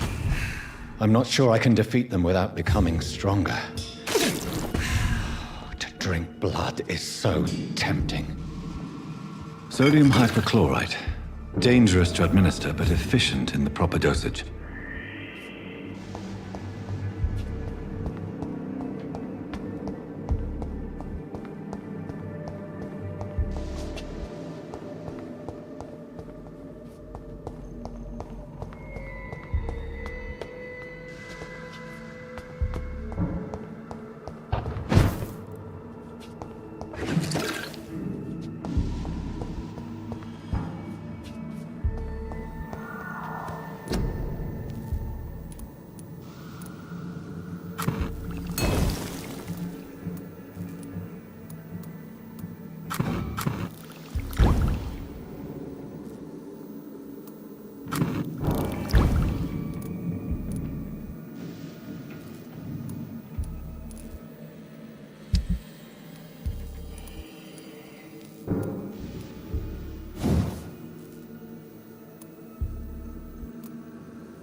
blaming me will not further your agenda, sir. How long's it going to take to fix me properly? Finally, you've returned, Doctor. Did you find anything of value? Yes, nurse. You've worked your first miracle, Doctor. Now, this patient here needs immediate treatment. Duty calls. When the storm has passed, I'll show you how to mix the remedy yourself with the same basic ingredients. Many thanks, Doctor. When you've finished, you ought to report to Dr. Swansea in his office. He's been looking for you. Seemed pressing.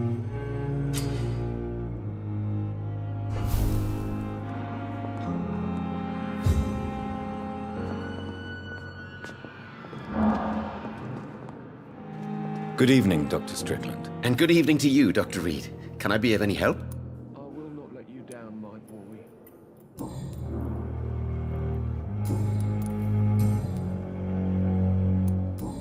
Goodbye, Dr. Strickland.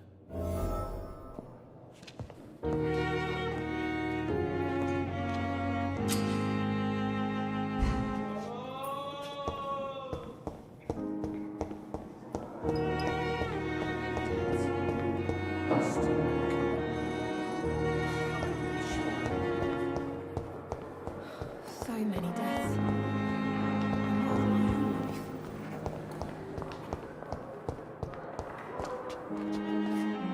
You are going to reveal all your secrets to me. Good evening, nurse. Good evening, Doctor. I don't think we've been introduced yet. My name is Pippa Hawkins. And I'm Dr. Jonathan Reed. Dr. Swansea has recently offered me a position in this hospital. Well, it's a euphemism that your help will be appreciated, Doctor.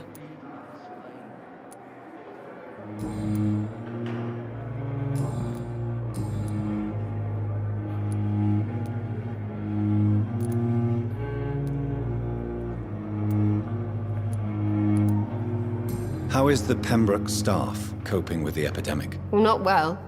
Milton, the ambulance driver, is even more grumpy than usual, especially concerning doctors.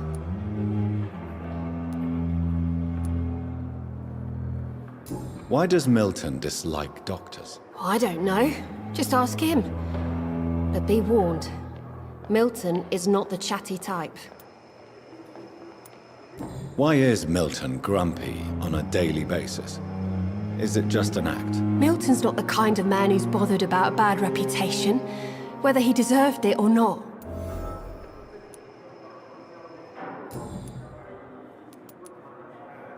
How would you describe the situation at the Pembroke Hospital? It's serious.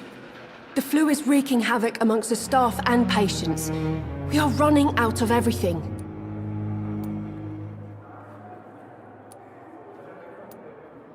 You must get a hold of yourself, nurse. Sorry, I'm exhausted. No one has any idea when this epidemic will be over. Nurse Hawkins, the Spanish flu won't last forever. Even the Black Plague didn't kill everyone. I wish I could believe you. But what if this epidemic was worse? What if in the end, nobody was spared? How long have you been a nurse? Well, long enough to see that the epidemic is winning. And no matter how qualified you are, don't tell me you'll change that. You'd be surprised what dedication can achieve, Nurse Hawkins. In medicine, sometimes we're just a test result away from a miracle. Sorry, Doctor. I don't want to sound bitter, but I'm just too tired to give a pep talk like Nurse Brannigan.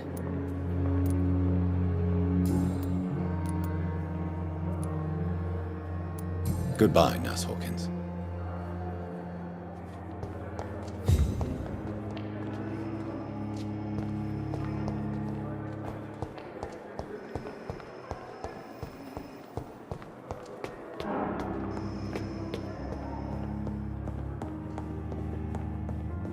It's locked, all right.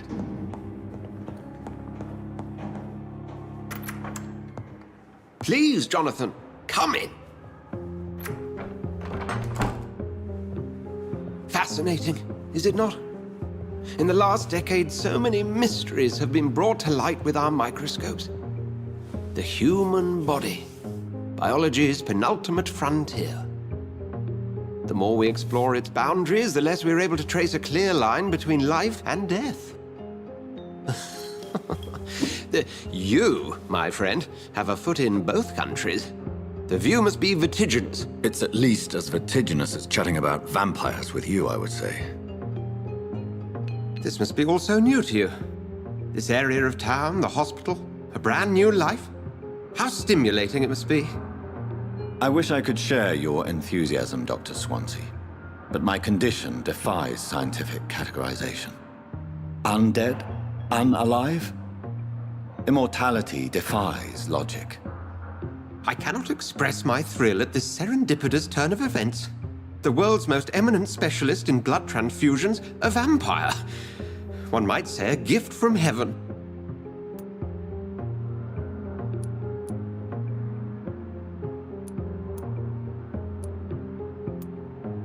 I'm a dead man. I was murdered. Now I'm a murderer. Tell me how this is a gift. Forgive me. I've been an admirer of your work for a long time, and now you are so much more than a brilliant physician. And please, call me Edgar.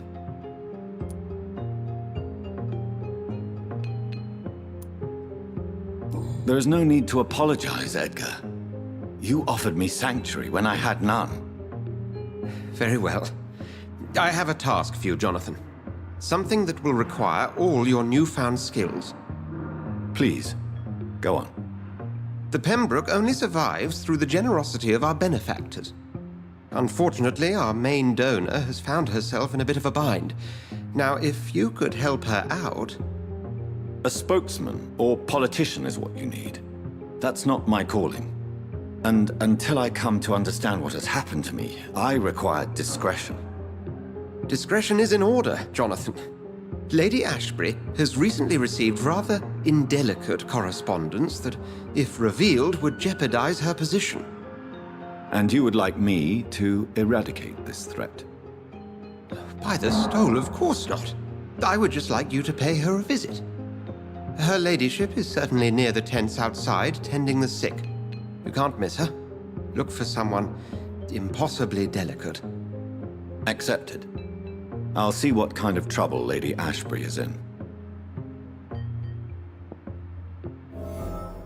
Do you need something, Jonathan? I have just a few questions. Then ask away. I'm at your service, Doctor.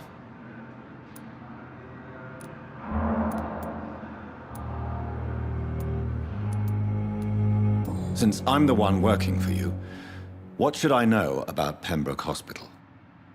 Well, for many years, we have been the only medical facility in this part of town that people can rely on. We support the community here, as well as provide health care.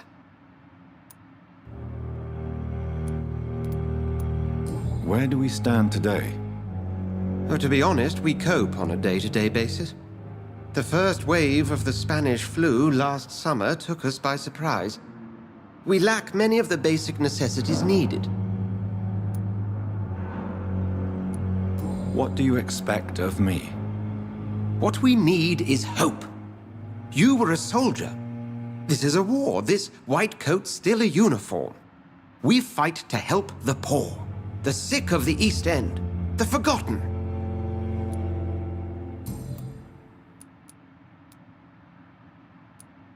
The man we pursued and slew in the canning factory, William Bishop, I believe, was he a vampire? He was a Skald, technically speaking. The debate rages as to their classification. Some think them a subspecies of vampire, others something else.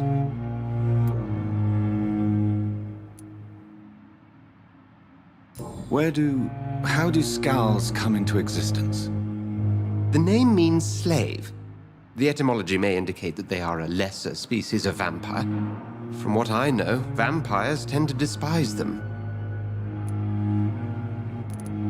Just for clarity, what differences are there between myself and a Skald?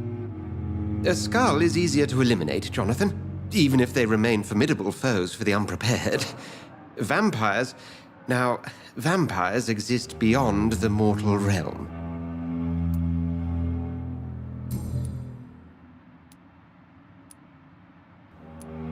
Since you seem quite the expert on vampires, What could you tell me about my condition and how it came about? As men of science, our first step is always to start with what we know. Forget the myths, the hackneyed scrawlings, and the penny dreadfuls.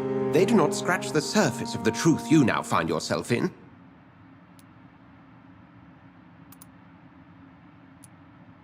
Must I take a life to live? You are a vampire. You feed, and blood is the sole sustenance that can sustain your immortal frame. And only a living creature contains the nourishment you require. The sun. The morning following my transformation. Its rays burned me. There was pain, smoke, and my skin blackened. You will find there is very little that can kill a vampire, my friend. You have been offered relative immortality. The sun will most certainly hurt you, leaving you weakened and damaged, but it will not destroy you. You mentioned something about a secret society. A brotherhood, if I recall. Could you elaborate? Certainly. I've been a member of the Brotherhood of St. Paul's Stole for several years. We are pledged to monitor and report vampire activity in England as impartial scientific observers.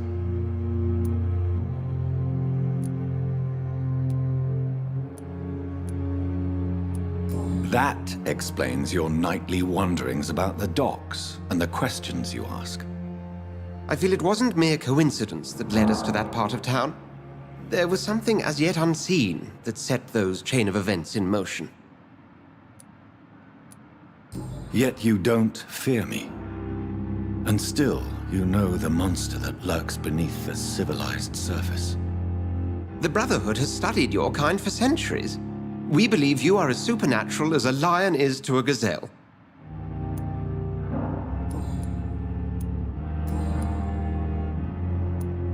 We'll see each other again soon, Edgar.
It's locked.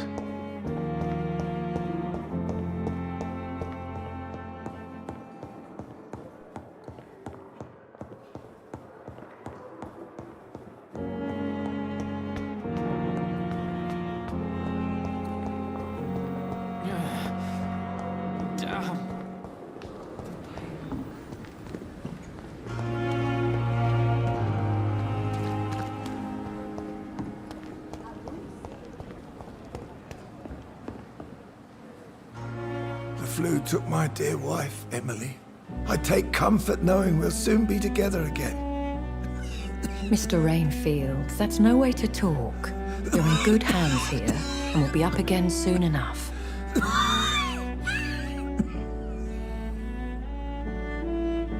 Now do me a kindness and get some sleep.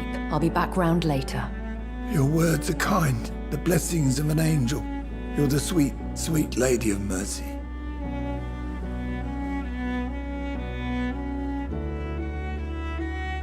Good evening, Dr. Reed.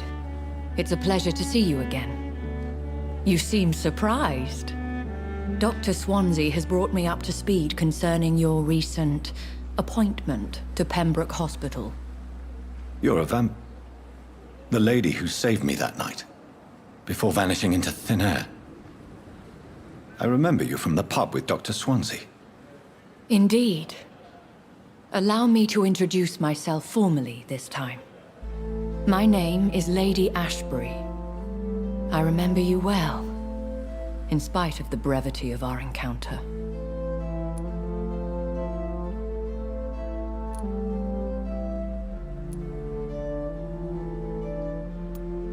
Apologies. You've taken me by surprise. I'm very happy to see you. The pleasure is mine, Doctor. I hope you're more disposed to answer my questions now. You must have countless questions, but our rather urgent matter first. Swansea has explained. My cover, if you prefer, has been compromised.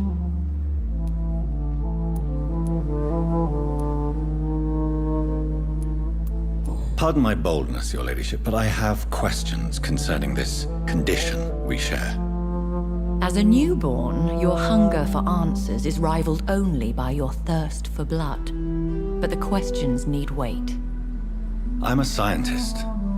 My trade is in the deciphering of mysteries, and I need information to feed my mind. I will gladly answer every question you have, but first, prove yourself capable of resolving my predicament without eating the culprit. Have any of the patients given you trouble? These poor souls have so little left to live for. I do my best to ease their pain. The world would be a better place if it were cared for by women like you. You make me blush. I am simply a necessary evil. Dr. Swansea has commissioned me to be your agent in this matter. You could start by explaining what's amiss. These past insufferable weeks, I've been the victim of extortion. I've made a first payment, but the blackmailer grows greedy. I must refuse his most recent demands.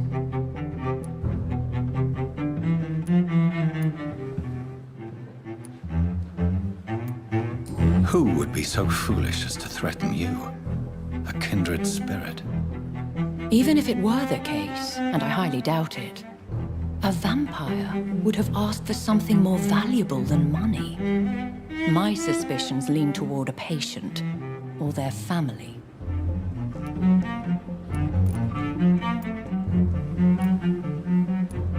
If we're dealing with an ordinary criminal, surely you've the means to deal with it yourself, if I may.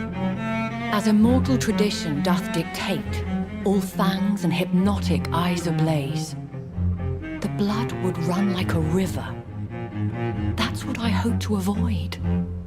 Violence has a tendency to spiral out of control. What are your expectations? Please be precise. As the newly appointed surgeon of this hospital, you are in an excellent position to ask innocent questions and deftly learn the identity of my blackmailer. Please continue. Every detail is essential. I'm your man. My embarrassment in this matter is eclipsed only by my shame at having put the hospital at risk. The threat from our anonymous scoundrel is clear. A list of dates. My visits coinciding with the dates of suspicious patient deaths due to massive blood loss.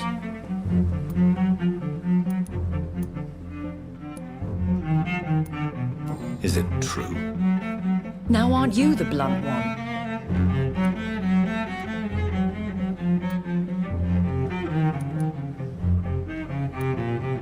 You are aware that I too know the thirst for the scarlet nectar. In all honesty, I'm not simply a patron to the hospital. My visits serve a dual purpose. Dr. Swansea has been treating my condition with a revolutionary technique of blood transfusion. It seems you are a specialist in the domain. I'll take care of it. Do you know where I should start? If that was the case, I'd settle the matter myself. You could talk to our local gossip, Harriet Jones. Not a pin drops here without her hearing about it. I'll meet that woman now.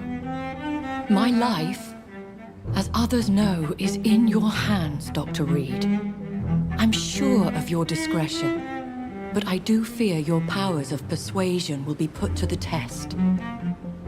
When this is resolved, I'll be your obligé.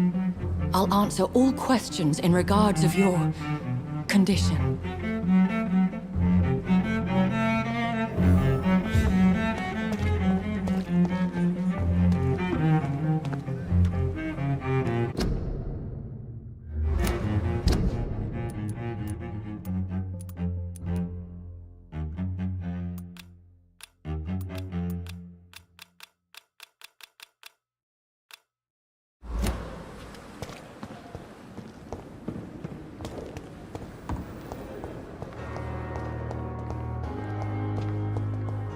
I wish I could be sick again. Simpletons, these nurses. Bred with no respect. What? What is this? Who are you? Get out of my room. There's no need for alarm, madam. I'm Dr. Reed, the new surgeon. Preposterous. Dr. Reed, you say? I don't want some bumbling intern. Where's Dr. Swansea? Please, calm down, madam. I assure you that I am highly qualified. I'm just back from war duty. How brave. Threatening an old defenseless woman. You know how long I've been a patient here? You've picked the wrong fight. I'm Harriet Jones. Harriet Jones? Indeed. I've been meaning to have a chat with you. You know what goes on here better than any other patient, I gather. Oh, better than any patient, nurse or doctor. I've seen so many vile undertakings. I heard there have been some despicable goings-on. Was there a case of blackmail? Blackmail? Wait. You're investigating something. This isn't a social call. One of those incompetent cunts slit a poor sod's vein.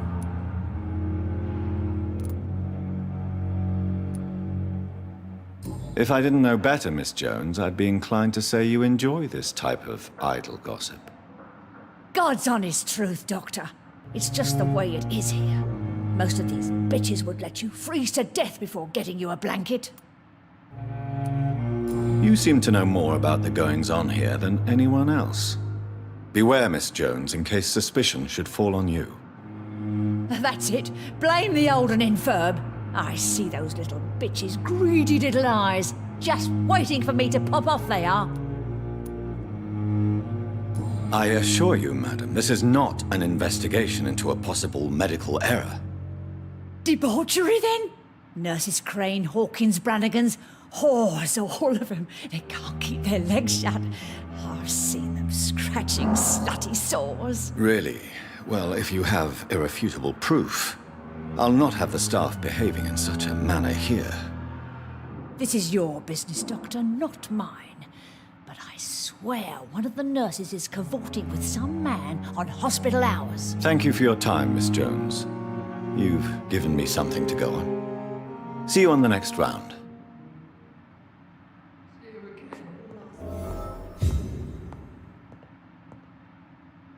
The patients and staff might know something. I'll start my investigation with them.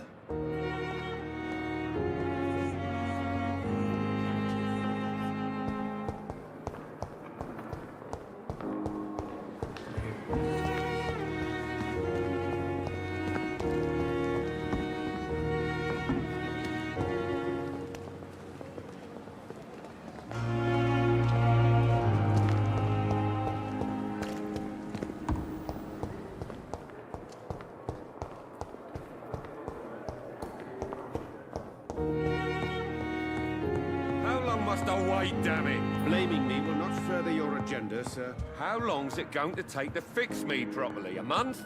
A year? You have the right to disagree.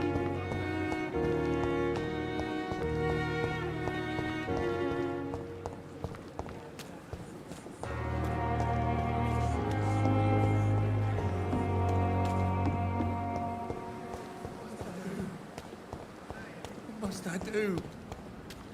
This isn't even my neighborhood.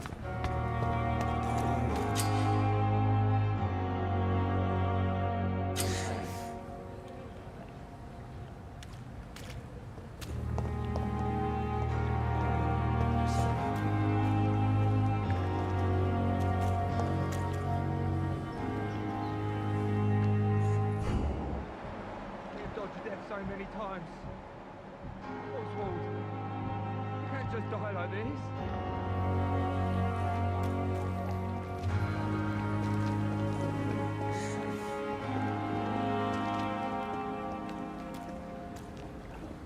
Don't worry, we're safe.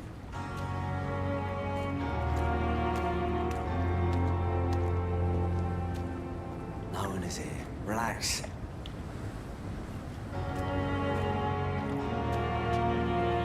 Don't worry, we're safe.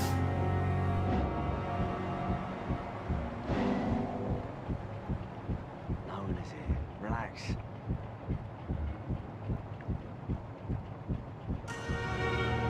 Don't worry, we're safe.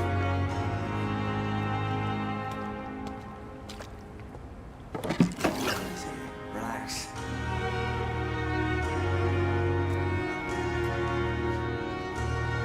Don't worry, we're safe.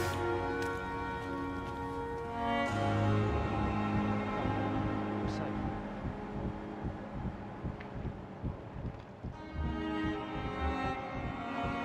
Relax.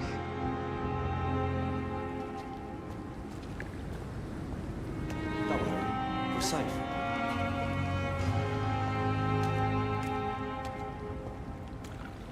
Don't worry, we're safe. This isn't even my neighborhood. Relax.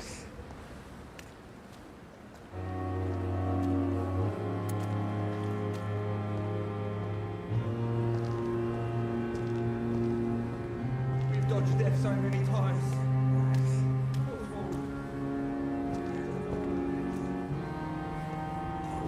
We're safe.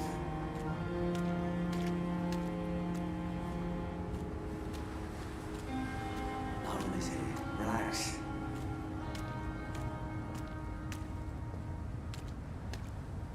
Don't worry.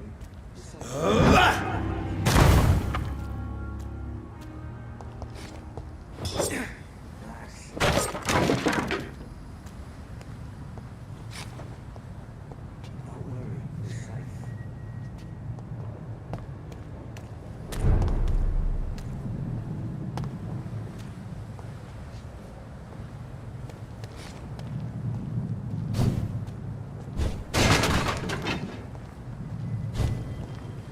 It's one of them!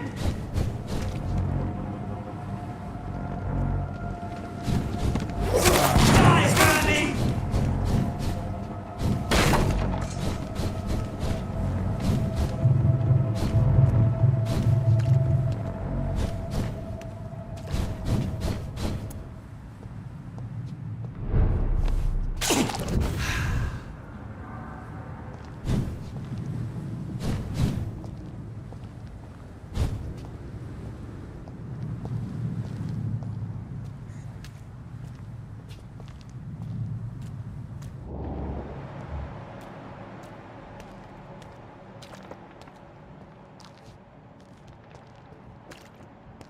What's that do?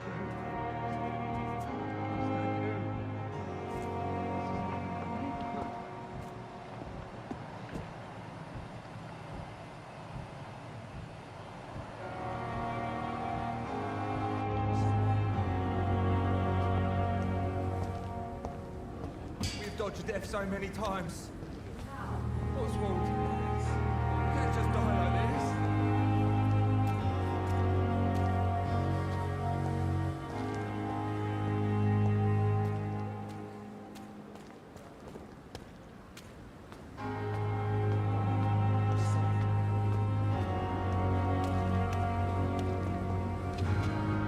Please, sir.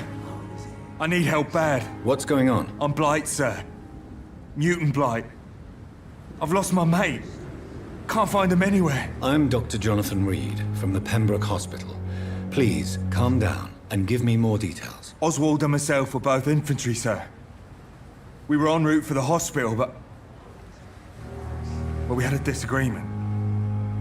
And Oswald ran off towards the canal. How long have you been searching for him? I can't go there. Too many rats by the water. Fucking rats. Can't stand them since the war, sir. Can't stand them at all. Don't be ashamed, Mr. Blight. Many soldiers who survived the trenches suffer from musophobia. I'll see what I can do for your friend.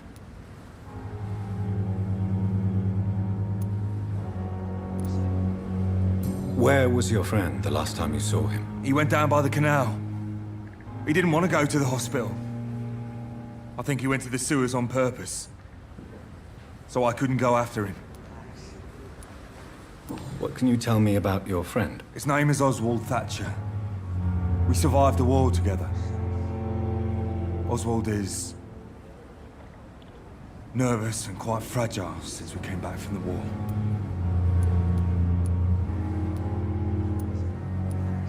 What can you tell me about yourself? I'm Oswald's best friend. We served in the same regiment, sir. We've taken care of each other since we came back from the front. This is a dangerous part of town. What are you doing here? We were looking for the Pembroke Hospital. We both need help. Treatment, I mean. To get some sleep. Just need to feel better, sir. I have all the information I need for now. If I find anything out about your friend, I'll let you know as soon as I can. Thank you, Dr. Reed. Don't worry, we're safe. Have you found Oswald? Not yet, sir. I need more information first. All right. What do you want to know? I have all the information I need for now. If I find anything out about your friend, I'll let you know as soon as I can. Thank you, Dr. Reed.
It's locked, all right.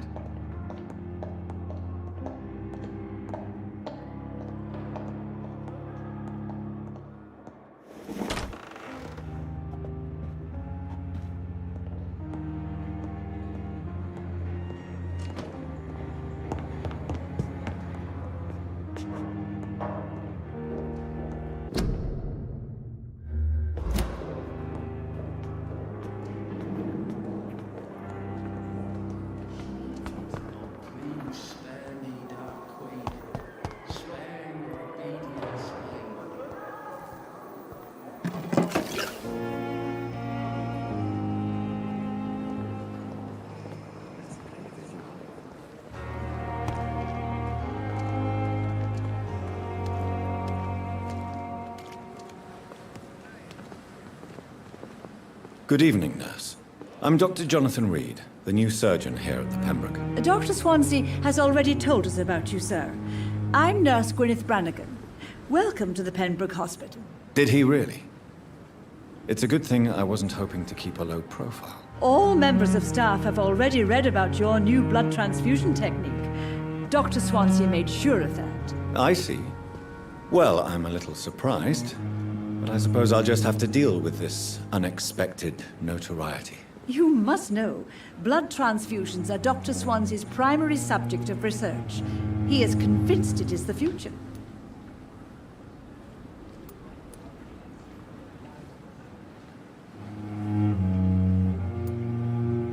Have you seen a strange man visiting any of the nurses here? I've never heard of such a thing, Doctor.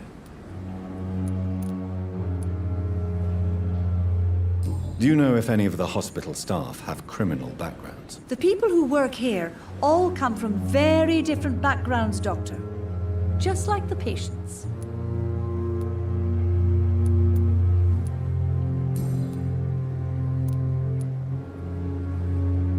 I'm not familiar with all the staff yet. Perhaps you could help me. Brilliant professionals, most of them. Dr. Swansea has a gift for recruiting talent. Most of them. Is there a problem I should know about, nurse? It would be inappropriate for me to speak ill of a colleague. Is there anyone that stands out? Well, I have never met someone as dedicated as Dr. Tippett's. He should be a standard for us all here. If only he were younger. Why should his age be a problem? I guess it's fair to say he's always pushing himself to the limits. He just doesn't know when to stop and get some rest. Nurse Brannigan, if you do know something, please tell me. Anything you say will be held in confidence. No. I may disagree with some conduct, but in the end, everybody is doing their best.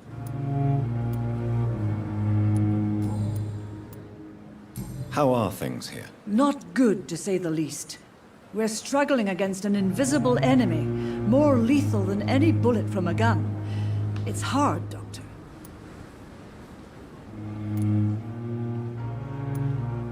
An invisible enemy?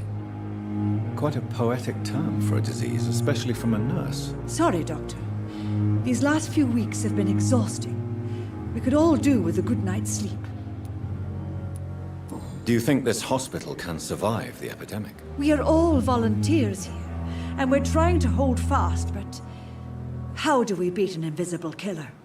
Some nurses have already resigned.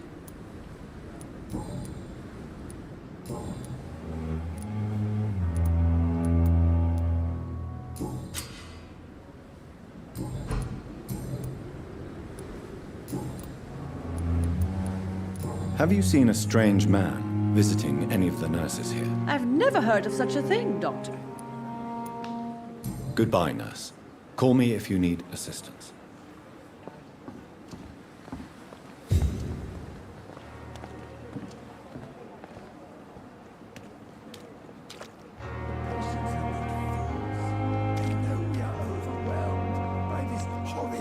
Epidemic.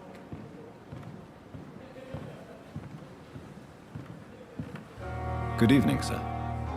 So it is true. The famous Dr. Reed has joined us. I can't think of any better news during these terrible times. Do we know each other? Actually, yes. We met once before, at the Rockefeller University in New York. Dr. Tippett's, yes, I remember. I was assisting Professor Carell in his research about coronary bypasses. He had nothing but praise for you. He was also very confident about your future. And look at you now. Eminent surgeon and blood transfusion specialist. Have you heard of any underhand dealings going on in this hospital? I have no time for such triviality, my dear colleague. We're here to save lives.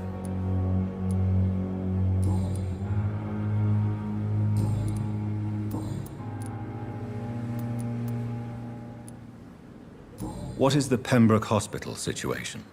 And please, speak freely. This hospital is not exactly the best of London. I'm sure you are used to working in a better environment. It's not exactly the best situation in London either. I can't have expected this hospital to be prepared for what was to come. Don't be misled by appearances, Dr. Reed. This hospital does not lack talented people. It just lacks hope. You're exhausting yourself, Corcoran. Maybe you should think about preserving your strength. No. We must keep on healing all those poor souls. We are the last rampart before chaos. Once more, unto the breach.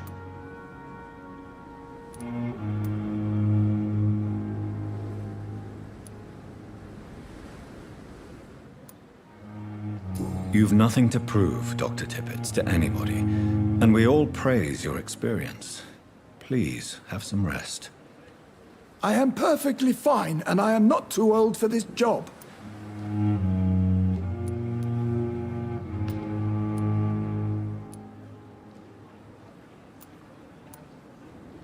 What can you tell me about the staff in the hospital? Some are really good, and others are not so good. But during this troubled period, there is no time for slander. I prefer to focus on the positive character traits.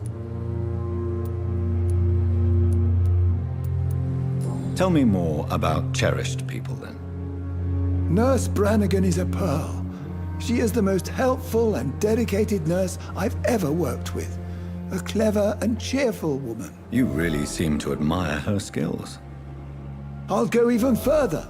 If she was a man, she would be a damn fine practitioner. Any opinion about the management? I don't always agree with Dr. Swansea's reserve, but I must admit he does all he can to keep this facility running during this crisis. Ah, yes, the burden of command. I was fed up with this concept while serving as a medical officer. Don't get me wrong. Swansea's a good administrator. I just wish he would get out of his office now and again.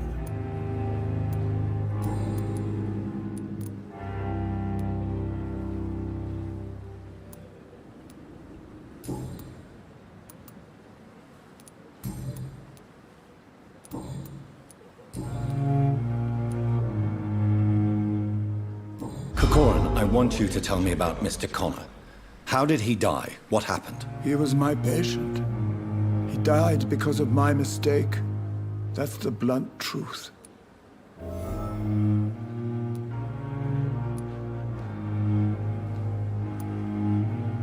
What was the nature of the mistake? It was a twofold error. My diagnosis was wrong, and the administered dosage was too strong.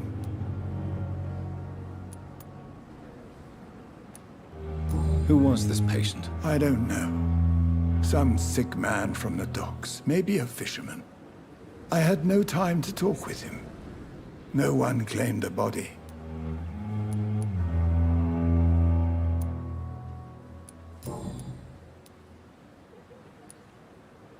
Corcoran, I want you to tell me about Mr. Connor. How did he die? What happened? He was my patient. He died because of my mistake. That's the blunt truth. Why not stop practicing? Are you mad?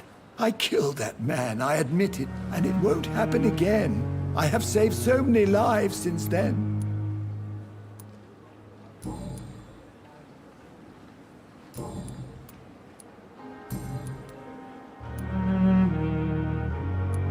You're exhausting yourself, Corcoran. Maybe you should think about preserving your strength. No. We must keep on healing all those poor souls. We are the last rampart before chaos. Once more, unto the breach. You've nothing to prove, Dr. Tippett, to anybody, and we all praise your experience. Please, have some rest. I am perfectly fine, and I am not too old for this job.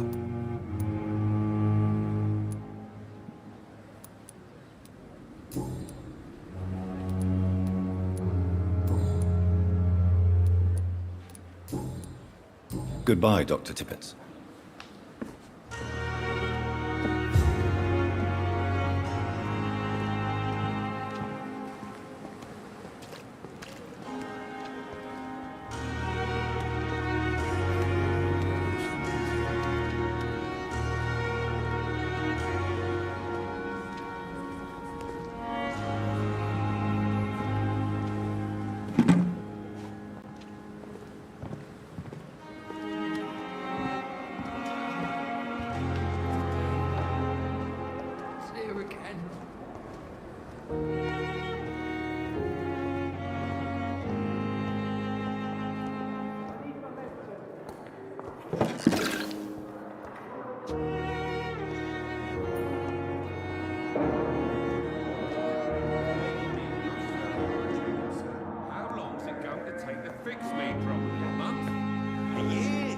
the right to disapprove of our methods, and you will kindly apologize when you're feeling better.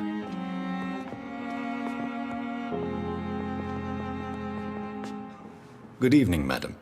Can I help you? It's my son who needs you, sir. I'm Dr. Jonathan Reed. How can I help your son? I'm Beatrice Goswick, mother of Mortimer Goswick. Could you check on him, please, Dr. Reed? I've heard much of your talents as a physician.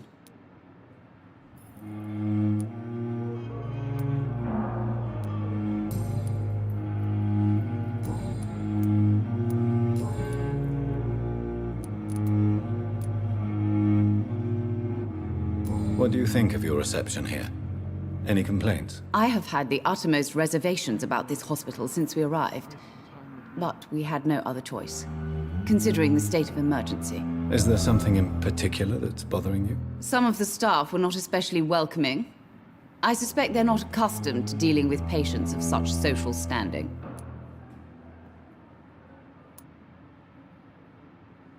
What can you tell me about yourself, Mrs. Goswick? Not much to say. Just take care of my Mortimer and I'll cover all the expenses. That's all that matters. May I ask if you have an occupation, Mrs. Goswick? I'm a teacher by profession. I teach young women who are more ambitious about their futures than their families. Are you really that rich? Most of the patients here are of a more humble origin, if I may say so. Yes, thanks to my husband. May he rest in peace. I can cover any needed medical expenses. Tell me more about your arrival at the Pembroke Hospital. What gave you such a bad first impression? The ambulance driver was quite rude, for a start. And that nurse, Miss Hawkins, seems to have quite a dubious attitude. What do you mean? She managed to secure a bed for my son despite the epidemic. It was a relief, but it wasn't cheap.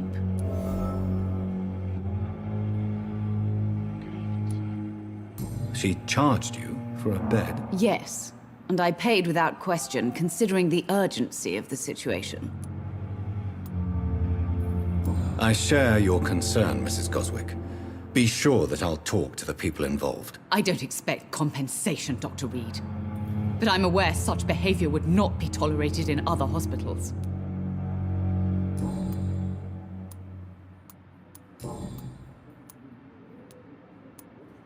Have you heard rumors of blackmail going on in this hospital? Dr. Reed, are you trying to take advantage of me? Of course not, Mrs. Goswick. I'm just curious. Well, go be curious somewhere else, please.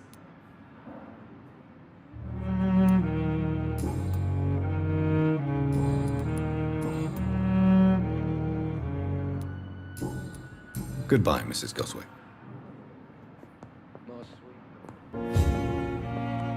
Good evening, sir. Good evening. I'm Dr. Reed. Can I help at all? No. Really? Why are you here, then? I don't want to talk. My throat hurts too much. I suppose that this pain is the reason you're here. Is someone taking care of you? Yes. And no. Could you at least tell me your name, sir? Mortimer. Mortimer Goswick. Have you heard rumors about blackmail in this hospital? No. Tell me about yourself, Mr. Goswick. I don't want to talk, Doctor.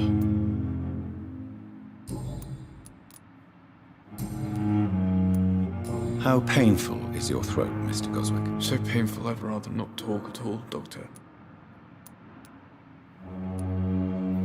I'll let you get some rest, then. Good evening, sir. Doctor.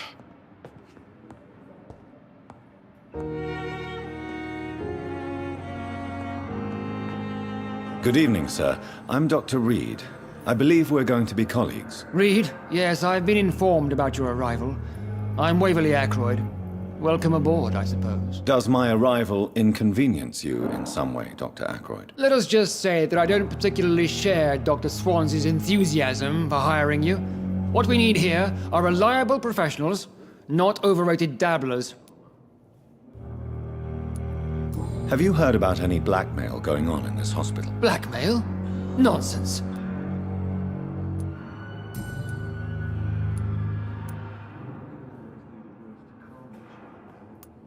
It seems you have bad memories of your military service. I refuse to see this industrial slaughter as scientific progress. War only reveals the worst in men. We can at least agree on something, Dr. Ackroyd. I don't know what you've heard about me, but I have already proved my value as a practitioner. I don't question your skills, Dr. Reed, but your motive.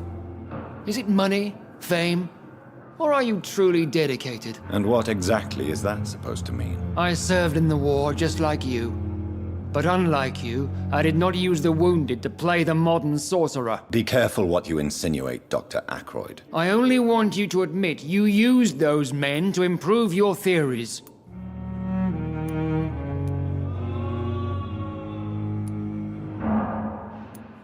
Knowledge has always been and will remain our main weapon, and it has always come at a price. And personal initiative. It is not a question of initiative, it is a question of integrity.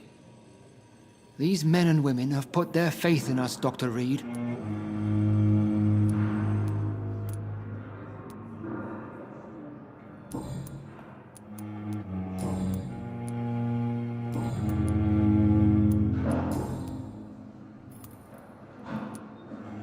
If you have a problem with me, Dr. Ackroyd, please feel free to tell me. Dr. Swansea has imposed your presence on this hospital without asking anyone's advice.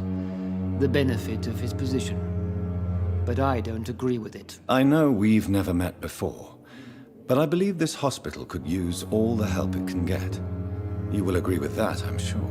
Oh, but I have heard about you, Dr. Reed. Of course, you can't say the same about me, since I have not wasted my time courting the press.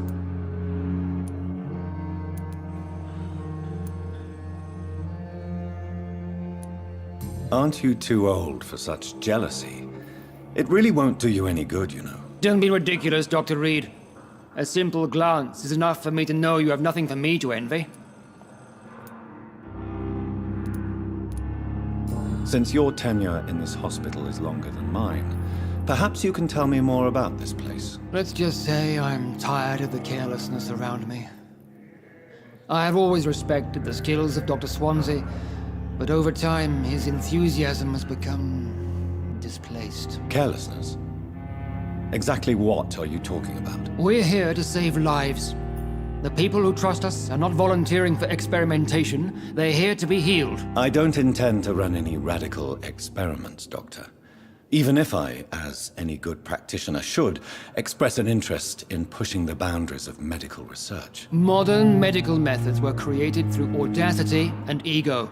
But there are rules in our line of work, and they're here to protect our patients.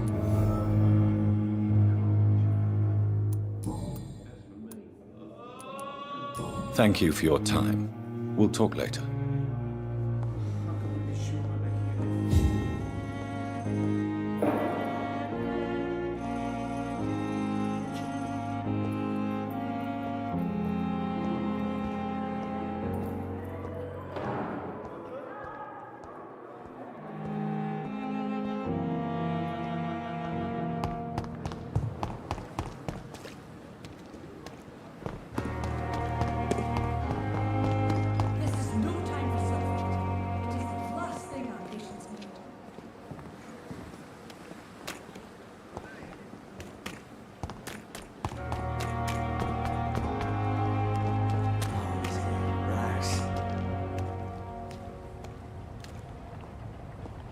Don't worry, we're safe.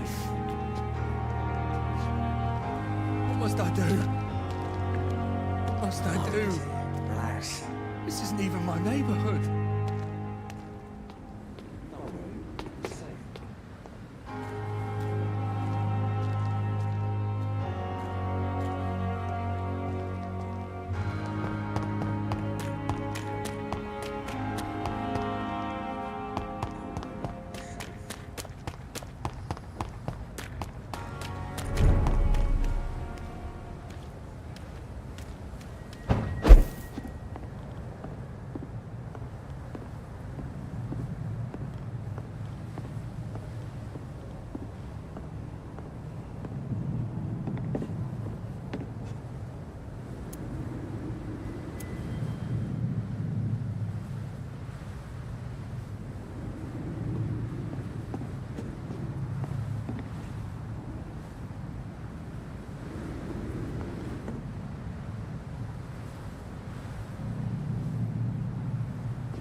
It's locked.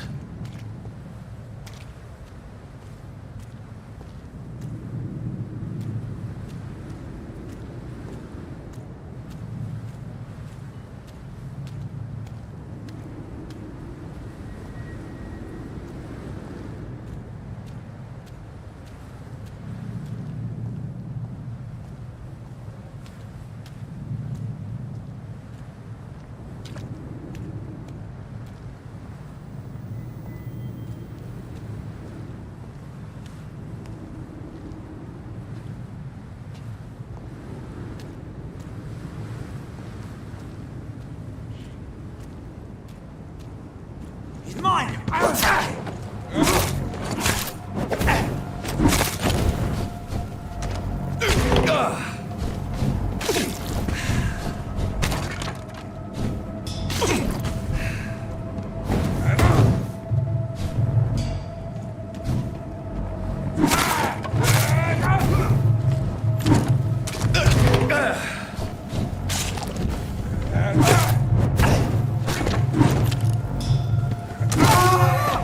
There's one of them vermin!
I cannot enter.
Hey!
Good evening, sir. Who the fuck are you? Don't you see I'm busy here? Dr. Jonathan Reed, that's who I am. And who are you? Ah, some fancy gentleman we've got here. Clear off. We don't want strangers on our streets. So you won't tell me your name, then? The name is Booth Digby. Maybe I'll ask my boys to break one or two of your bones, just so you remember it.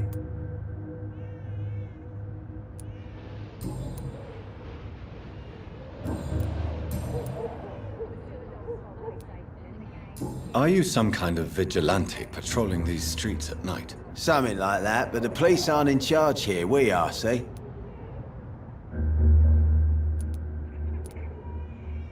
So, tell me about your gang, then. What? Have you got a death wish? You really want me to answer that? Well, yes. You seem so proud of your status. Why not tell me who you're working for? Oi! I'm the boss, all right? The Wet Boot Boys work for me. All of them. Situation round here is better than other districts because of us. Because of me. So you're a concerned criminal, is that it? Using funny jokes about me and my boys, are you? Fuck. You must have some balls. I saw many men like you during the war, Mr. Digby. Greedy little cockroaches who feed on despair. I could kill you for saying that. But, nah. You've been a soldier. I can respect that. What can you tell me about this part of town? Things ain't that bad, thanks to us. We give people what they need, and we control this borough. Well, you're not doing a very good job. People are still dying here like everywhere else. Yeah, well, we can't be everywhere all the time. And Edwina says if we can find more guns, we could be more efficient. More efficient? Really? You should probably tell Edwina that guns are useless against diseases and infections. Incredible. You know what? You're lucky she can't hear you right now. She's more smart than patient. My sweet queen of the docks.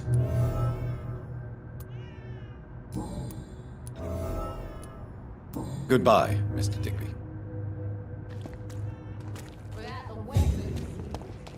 It's locked.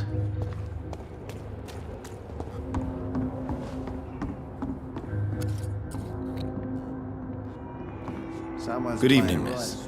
I'm Dr. Reed. May I ask you a few questions? Who are you? What do you want? As I just told you, I'm a doctor. From the Pembroke Hospital, actually. The Pembroke Hospital, you say? I don't have any money for you leeches. I'm not here for charity, Miss... Miss Edwina Cox. So what do you want then? Fancy buying something from me, maybe?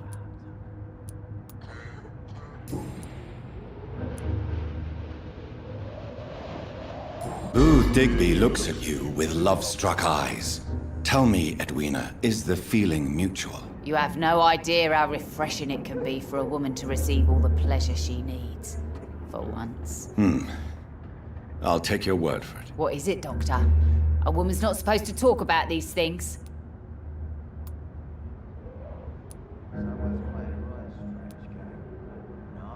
I believe you manipulated Booth Digby to get everything you wanted from him, both inside and outside the bedroom. The poor bastard is good to me, if you must know. He makes me feel good. And that's a first. So you're just like any other couple, after all, are you not? Yeah, we're so ordinary that I'd put a bullet in his head if he ever cheated on me.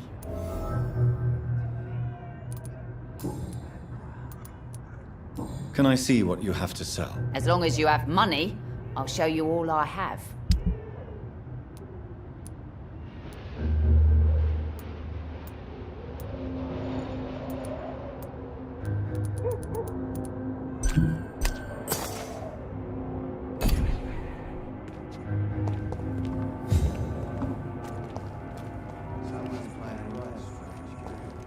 Pleasure, sir. Been a while since we've seen any new faces round here.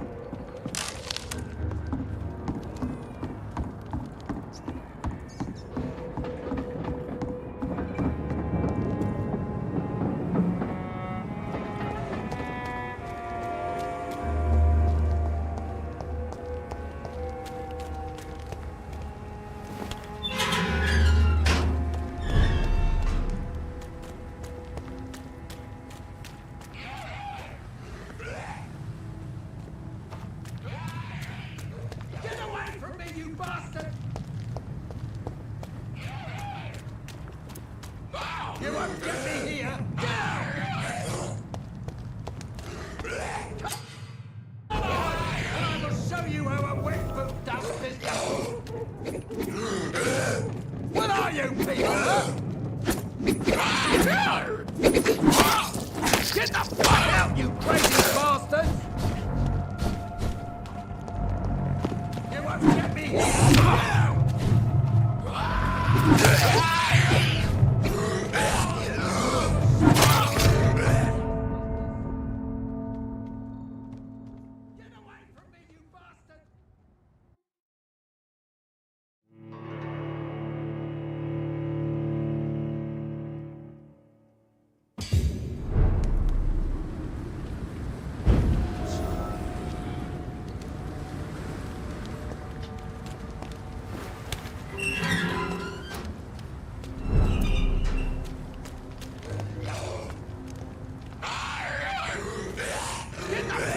You crazy bastard! You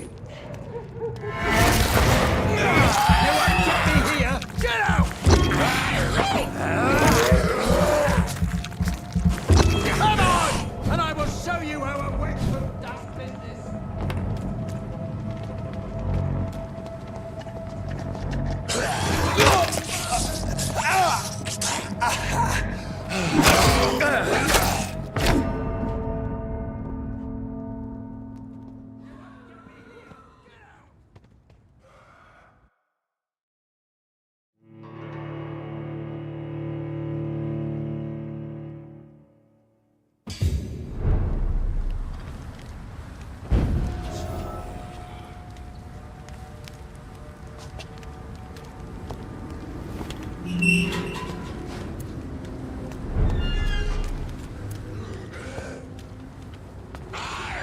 Get the fuck out, you crazy bastard!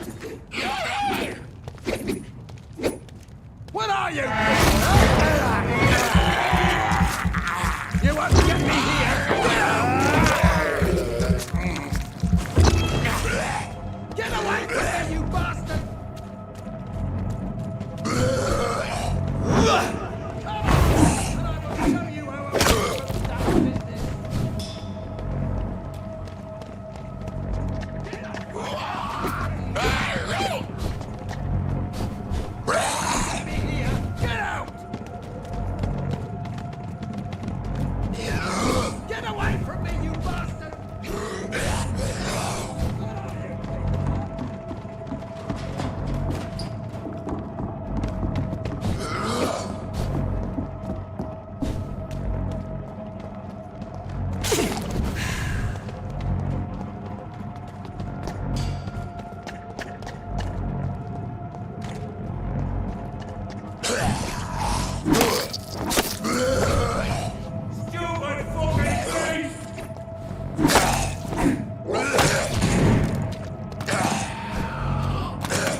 crazy bastard!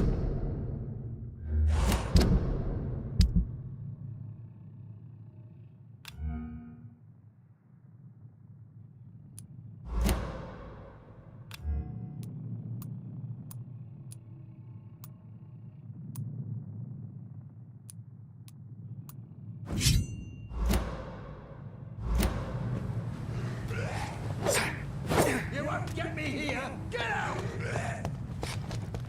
Get away from me, you bastard! Get the fuck out, you crazy bastard! What are you people, huh? Come on, and I will show you how a wet boot does business!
Come on, and I will show you how a wet boot does business!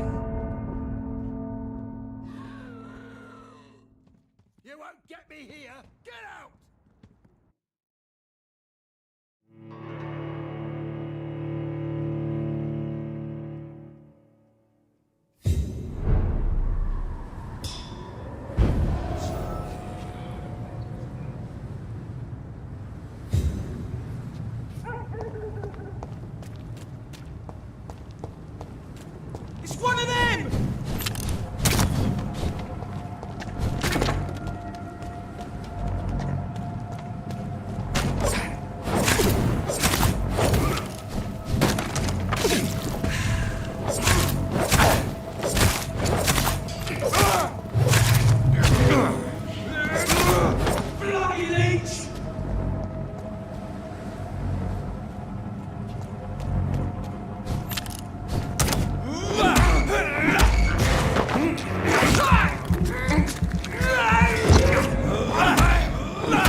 I cannot enter.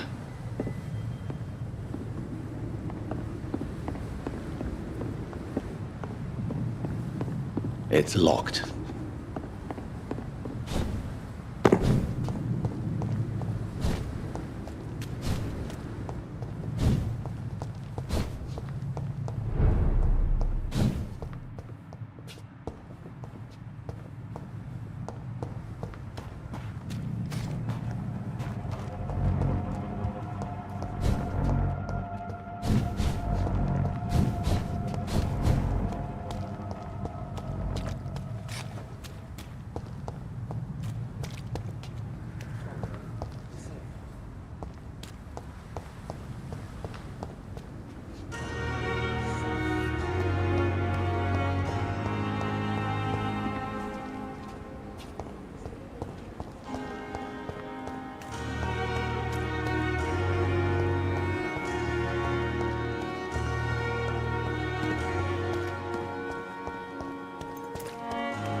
It's locked, all right.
lack the resources, but we have some.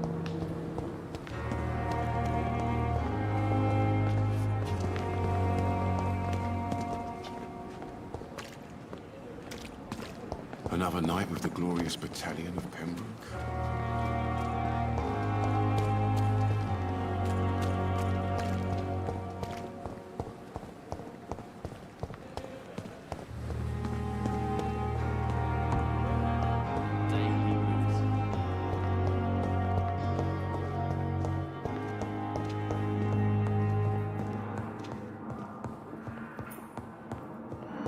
You always knew the words to calm the children. As for me, I'm a blundering idiot.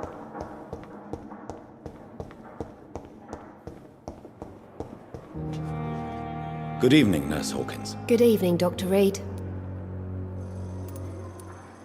What can you tell me about the strange man visiting one of the nurses during her shift? Let me guess. You spoke with that old shrew, Harriet Jones.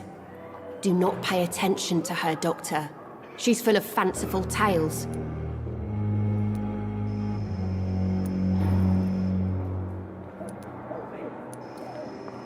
No matter how you feel about her, Miss Jones deserves our help. Who says I don't care for her? Hate is what keeps that old crone alive. She could have been telling the truth about the mysterious man. That old witch will end up in hell soon enough. Who cares if a nurse finds some happiness where she can? What can you tell me about the strange man visiting one of the nurses during her shift? Let me guess. You spoke with that old shrew, Harriet Jones. Do not pay attention to her, Doctor. She's full of fanciful tales.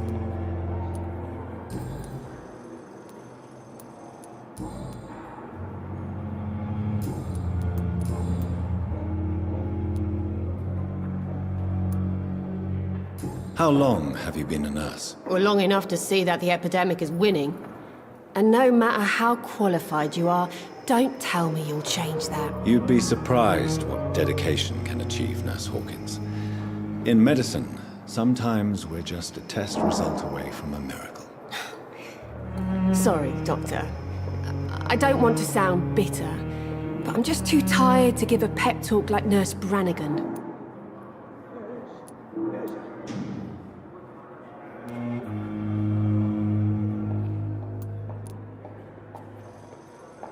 How long have you been a nurse? Well, long enough to see that the epidemic is winning. And no matter how qualified you are, don't tell me you'll change that. You'd be surprised what dedication can achieve, Nurse Hawkins. In medicine, sometimes we're just a test result away from a miracle. Sorry, Doctor. I don't want to sound bitter, but I'm just too tired to give a pep talk like Nurse Brannigan.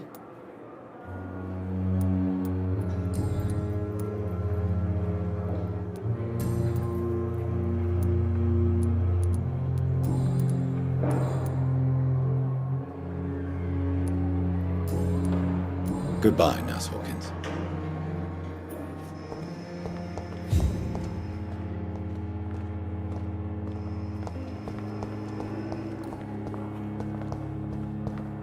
Simpletons, these nurses. Bred with no respect. My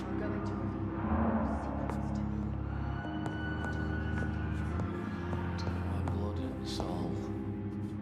They belong to you now. The life running in your veins. Came here in the first This dead flesh needs it. Oh, please spare me, Dark Queen. Spare your obedient slave. Good evening, sir. Can I help you? Unless you're here to fix my face. No. I don't think you can help me. I'm Dr. Reed. I've recently taken the position of head surgeon here. War injuries, am I right? You guessed right, Doctor. German shell took my pretty little mug right off. But they still call me Thomas Elwood. Have you heard rumors of underhand dealings in the hospital? If you want to know what's going on here, you better talk to Miss Jones. She knows everything. Especially what she shouldn't.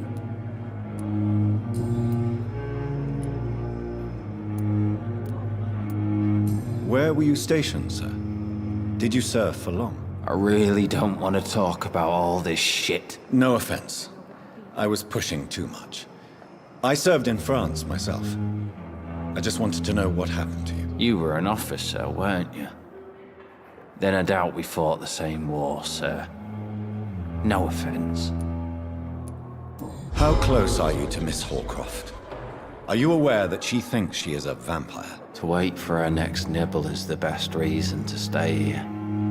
Every time she approaches my bed, she treats me like something tasty. A normal person. Aren't you afraid? She may hurt you if the game goes too far. She's quite harmless, I can assure you. Her head's broken inside is all. While I'm busted on the outside. But she's still beautiful.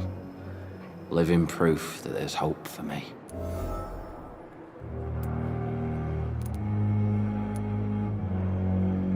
You do realize she's mentally disturbed.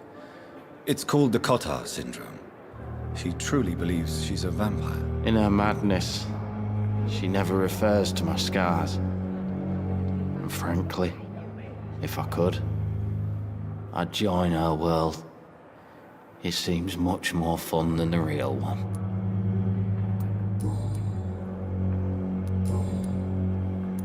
Goodbye for now, Mr. Elwood. So much energy for so little result.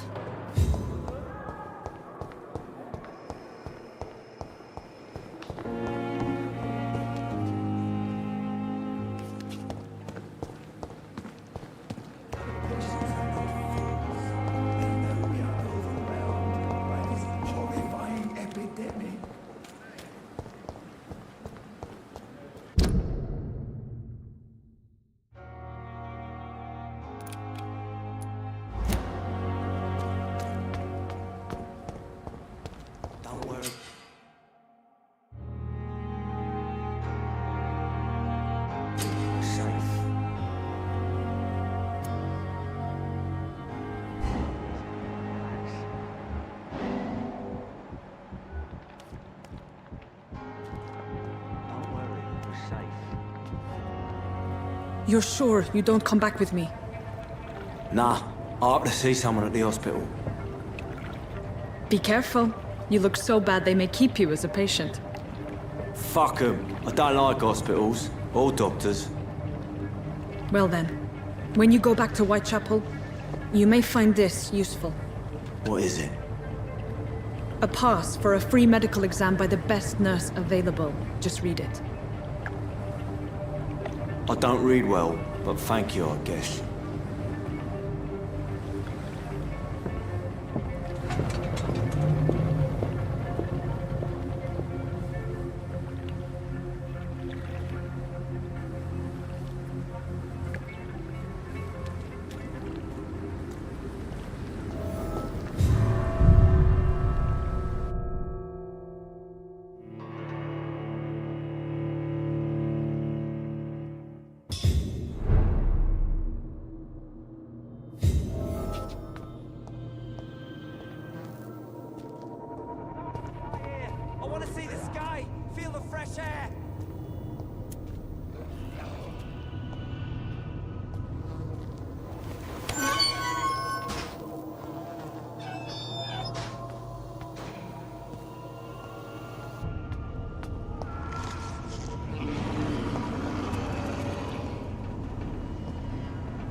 This man has been savagely attacked and dragged to the floor.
Die here. I want to see the sky, feel the fresh air.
Are you injured, sir? Help me get out of here. I need to get out. I'm Dr. Reed, and I'd be glad to help you, but you must calm down first. Please, take a deep breath and tell me your name. Okay. I'm Oswald Thatcher. Please, I need to get out. Mr. Thatcher, your friend Newton sent me to help you. Do you remember him? Yes, I do. Good. Now leave this place and enjoy the cool night air. It's quite invigorating. I'm sure you'll feel better if you do.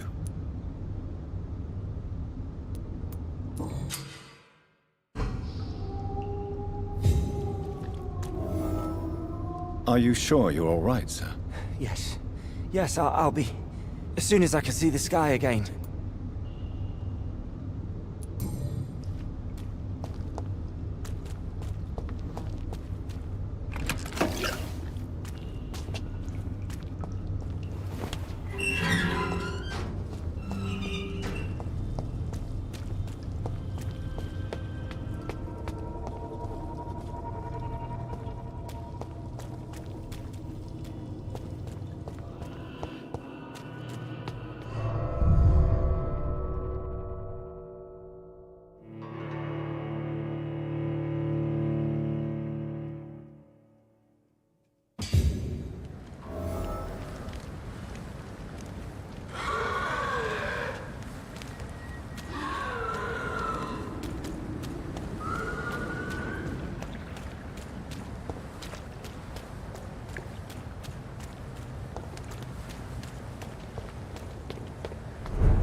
Watch out, boys!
I cannot enter.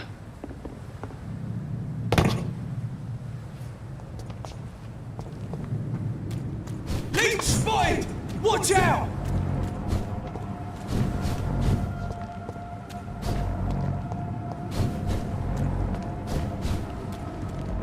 Watch yourselves! There's one of them!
See them fancy clothes? This one's a top!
What sort of creature is this?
creature is this?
What sort of creature is this?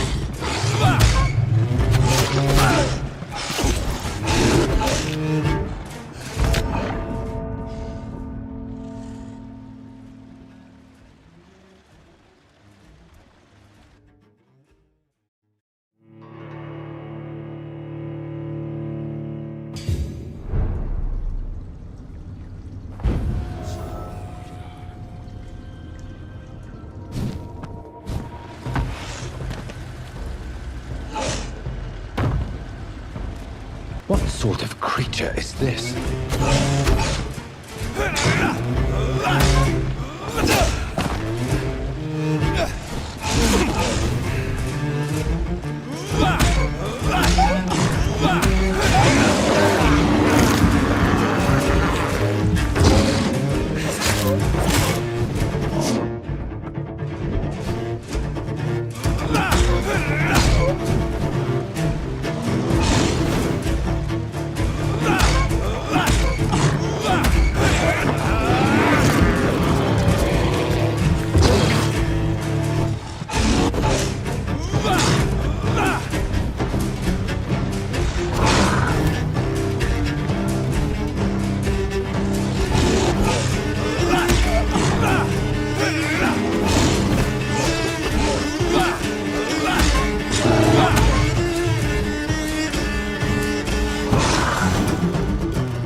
Here's what's left of him.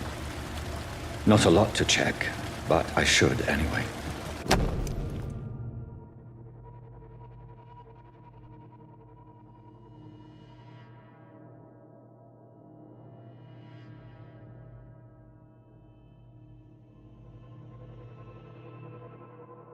Some voucher for a free checkup in Whitechapel. What is Nurse Crane up to? I really must find her.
Sir, no civilians allowed.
stop right now!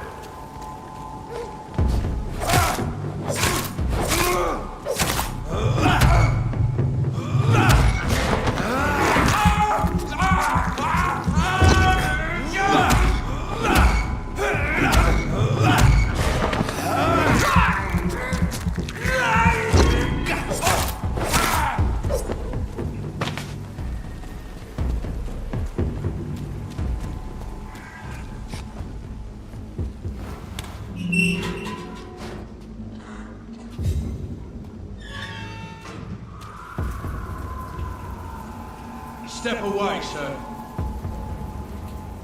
Don't come closer! Crush the leech, boys! Yeah!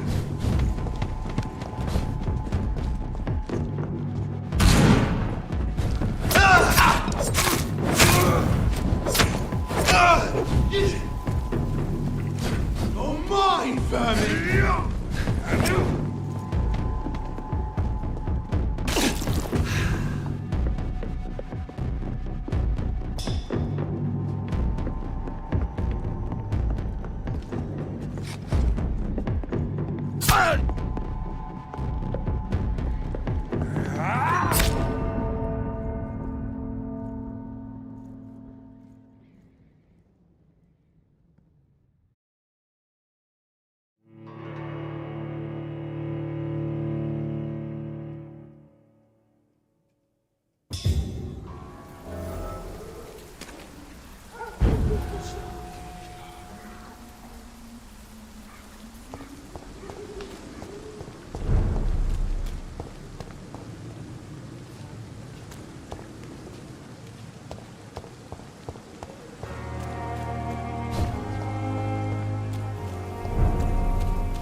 Easy does it, boys.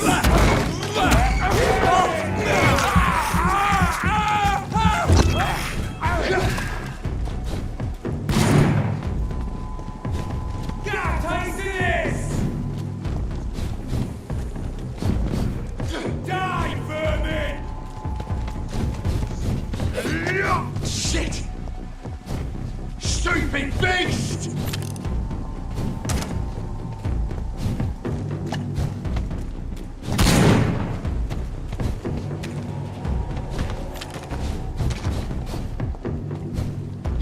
Oh, mine, vermin!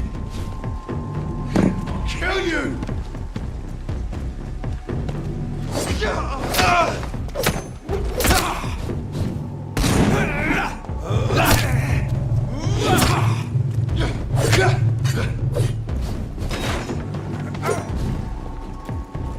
Bloody monster!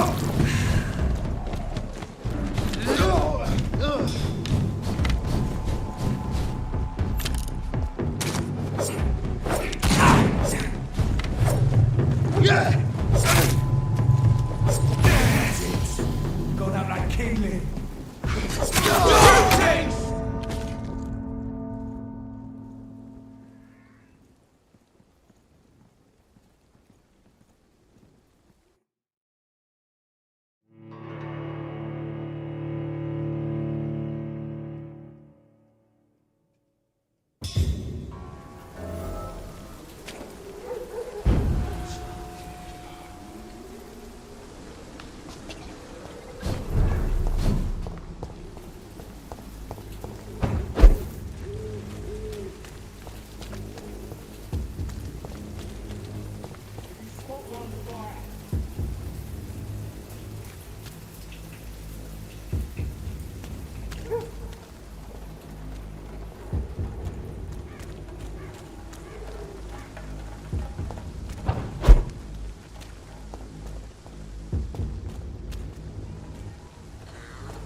Spot one fire.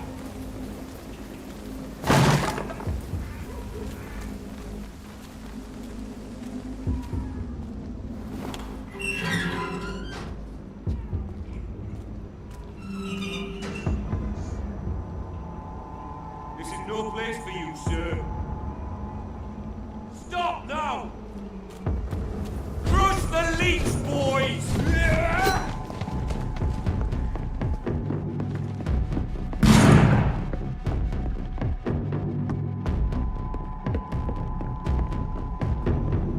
Die, vermin!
Crush the leech, boys!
Not a good place for a stroll. Sir, step away now.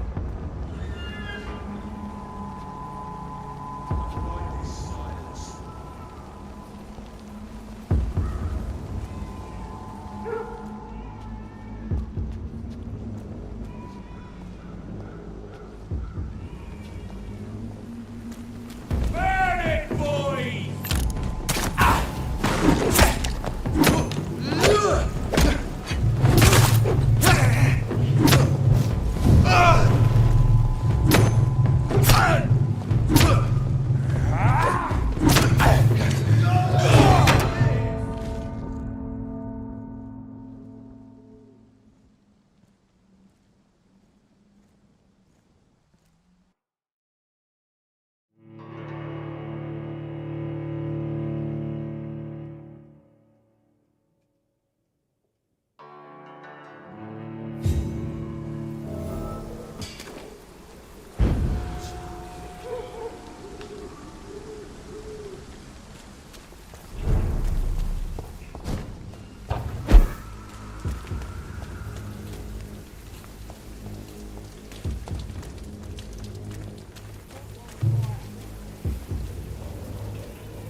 This is not the place for you, sir.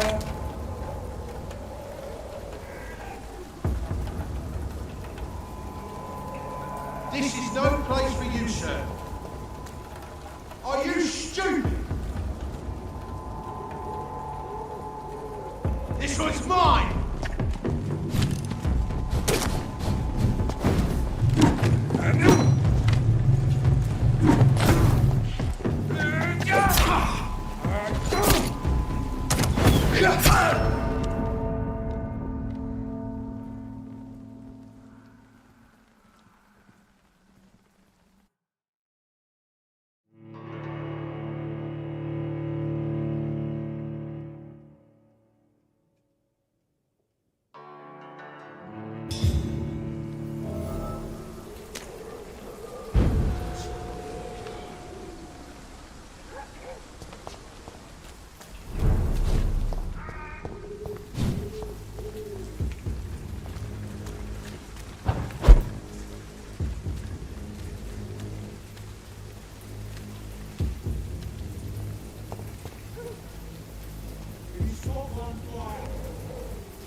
Best stay back, sir. better go home, sir. Are you bloody stupid?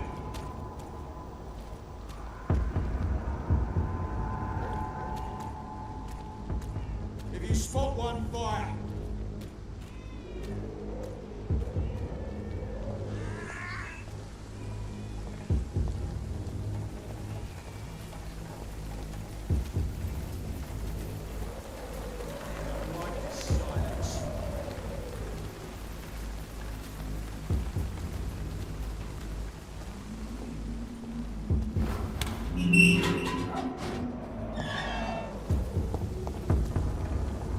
It's one of them!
If you spot one, fire.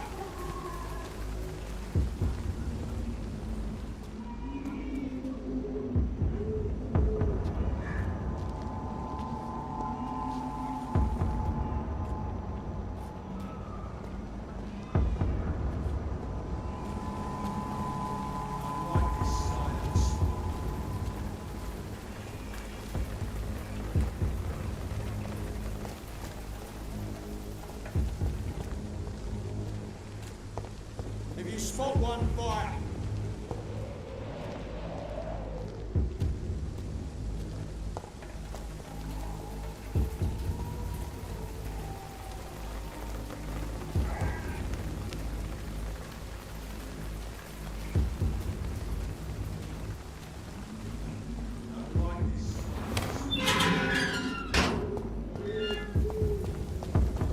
It's mine! I'll take it!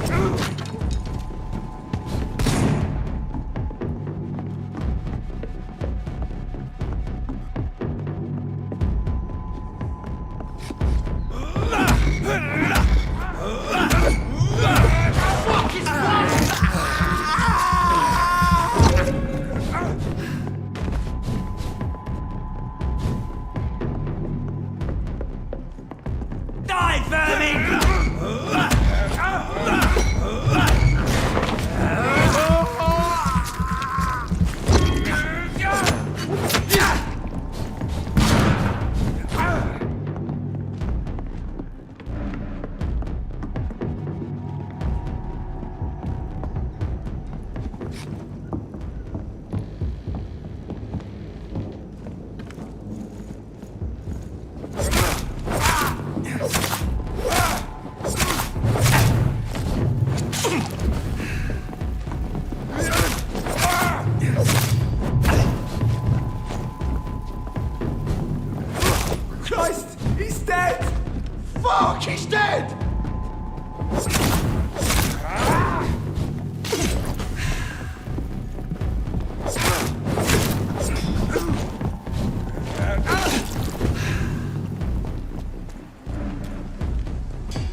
bitch!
More and more of these bloody leeches every night.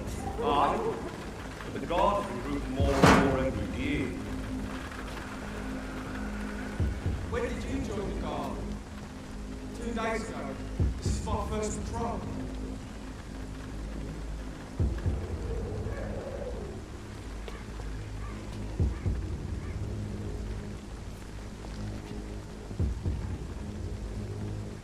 It's locked all right.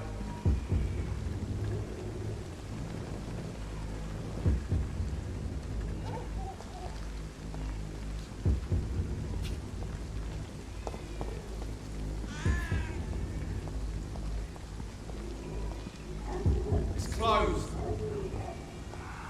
Smells like rotten meat. I'm here, I know it.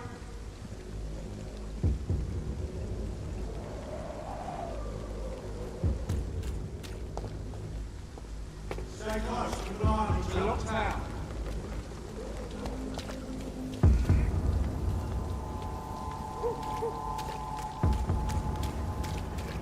It's locked, all right.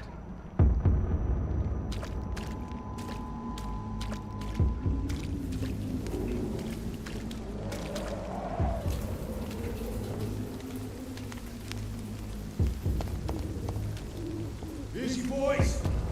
Don't forget, check every room, every door. Better go home, sir. This is no place for you, sir.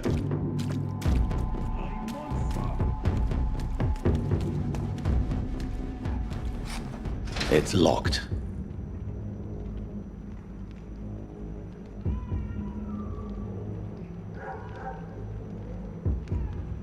Smells like rotten meat.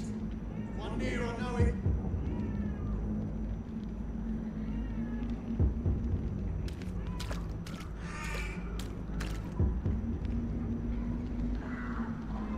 I cannot enter.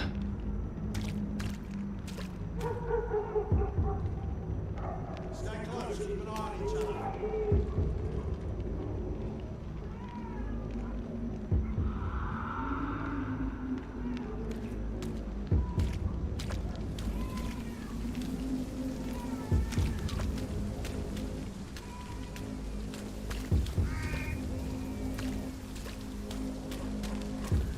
Smells like rotten meat. One near, I know it.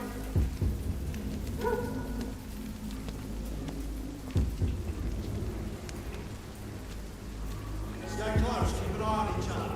Let's pin it down!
Easy, boys.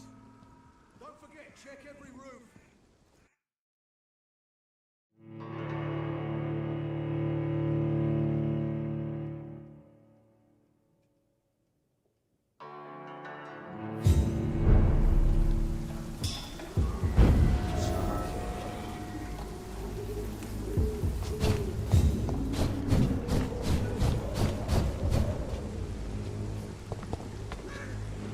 More and more of these bloody leeches every night. Aye, but the guards recruit more and more every year. When did you join the guard? 2 days ago. This is my first patrol.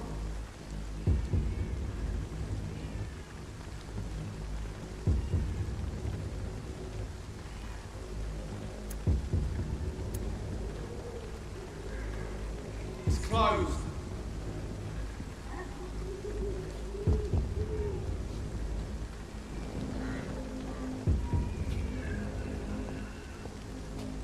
It's locked, all right.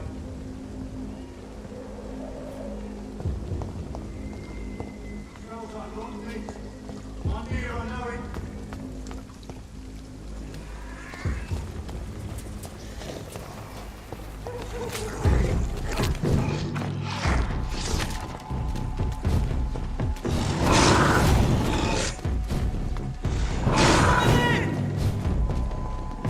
More and more of these leeches every night. Aye, but the guards recruit more and more every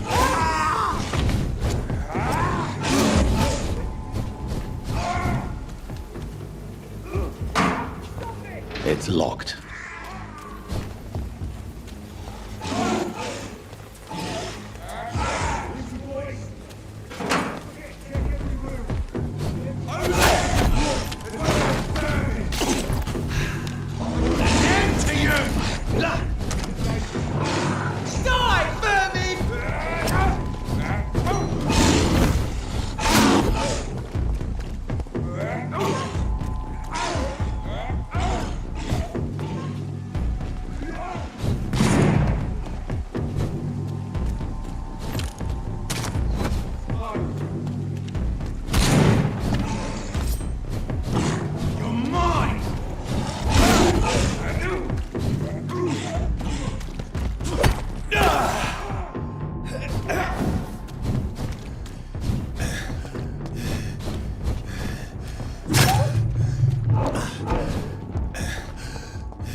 That's it!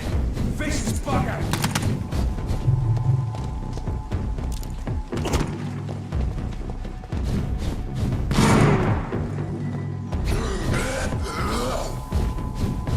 A leech! A leech!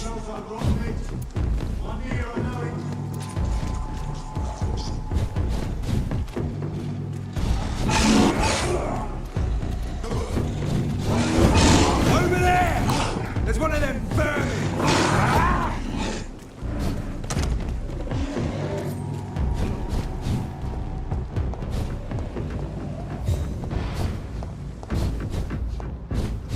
It's one of them!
It's a leech!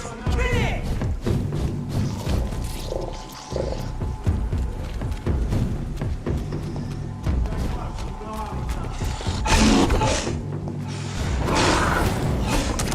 Die, vermin! I'll tell you!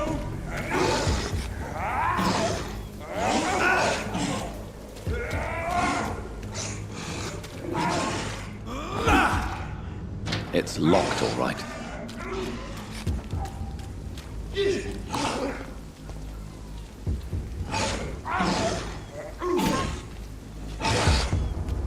Better go home, sir.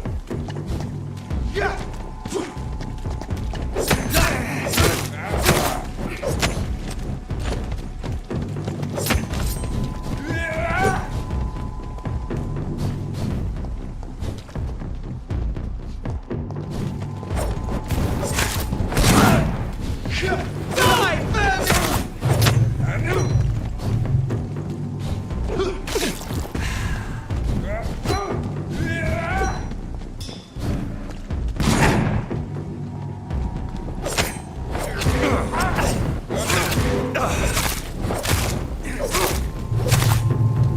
Die, vermin!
His neighborhood is linked somehow to the kind Lady Ashbury's blackmail. First, let's find this Petrescu fellow.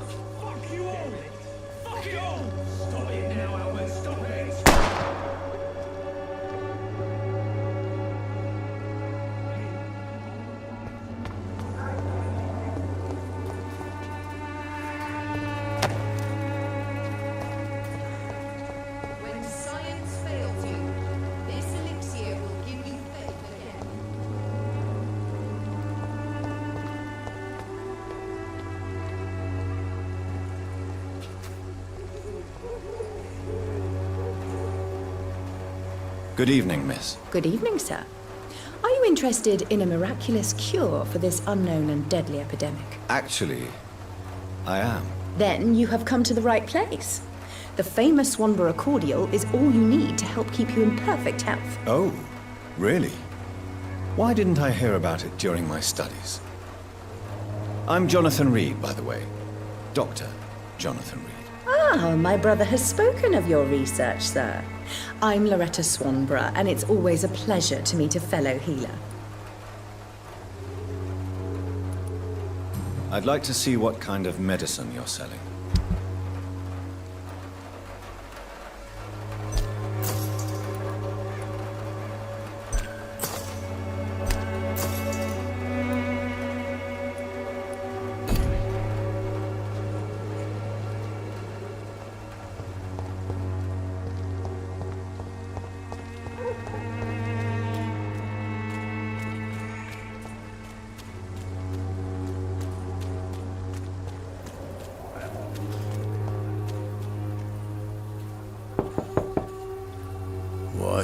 What do you want?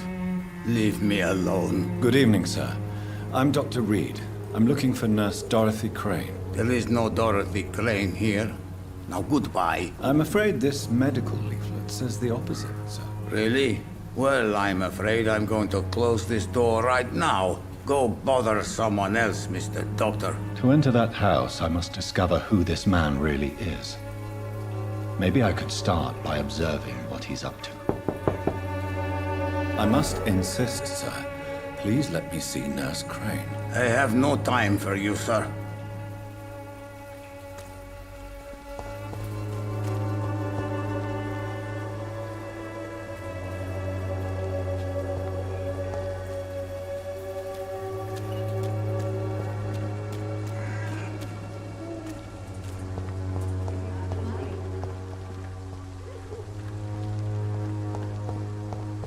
Its effectiveness has been proven.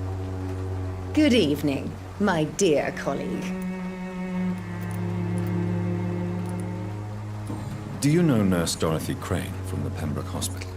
I'd like to know more about her. I don't like to talk about competition. Competition, you say? Never met her, but it seems she provides some sort of medical care to the poor. The whole thing has to be some sort of scam, if you ask me.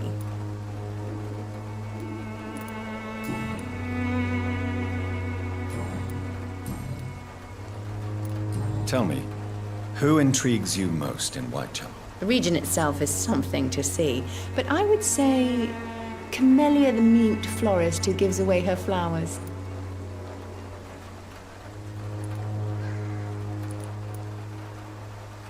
What do you think of the locals? Most of them are afraid or desperate. They all come to me eventually for my remedy. Is there anyone I should avoid? Cadogan Bates, without a doubt. The bloody bastard remorselessly exploits poor migrants as soon as they get here.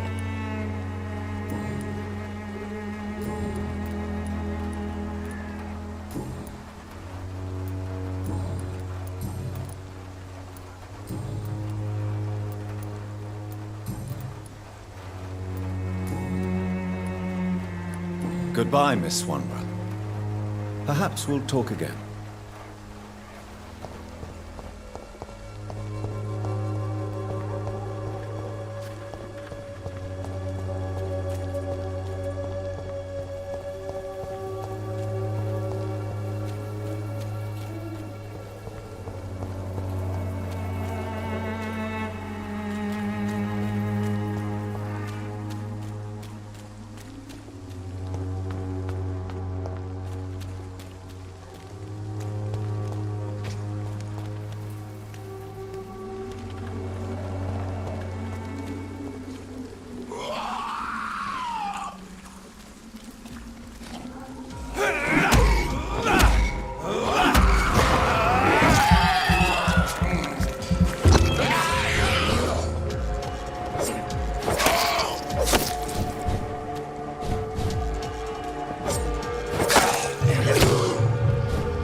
Nobody at home.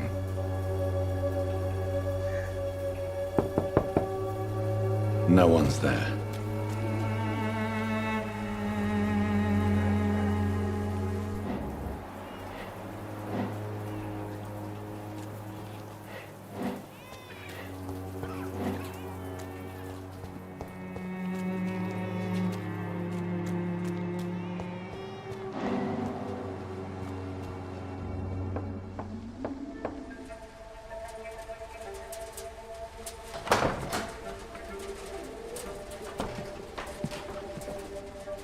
A strange man was at the door with a pass for our medical facility. I refused him entry. Darius, how could you know he didn't need our help? His clothes were too finely tailored to be from Whitechapel. Perhaps just a friend of that stray poet who is always about. Richard Nethercott? No, not of the same cloth, this man. I suspect some machination from that journalist. Clayton Darby. Is he still asking questions? Yes. I saw him drifting around St. Mary's Church. I swear he is tracking me just downwind.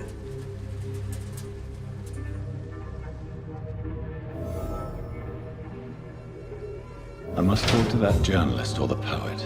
They must know about Darius. Nearby the church they just mentioned.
Not exactly a treasure chest. A battered box, some knickknacks, and a letter.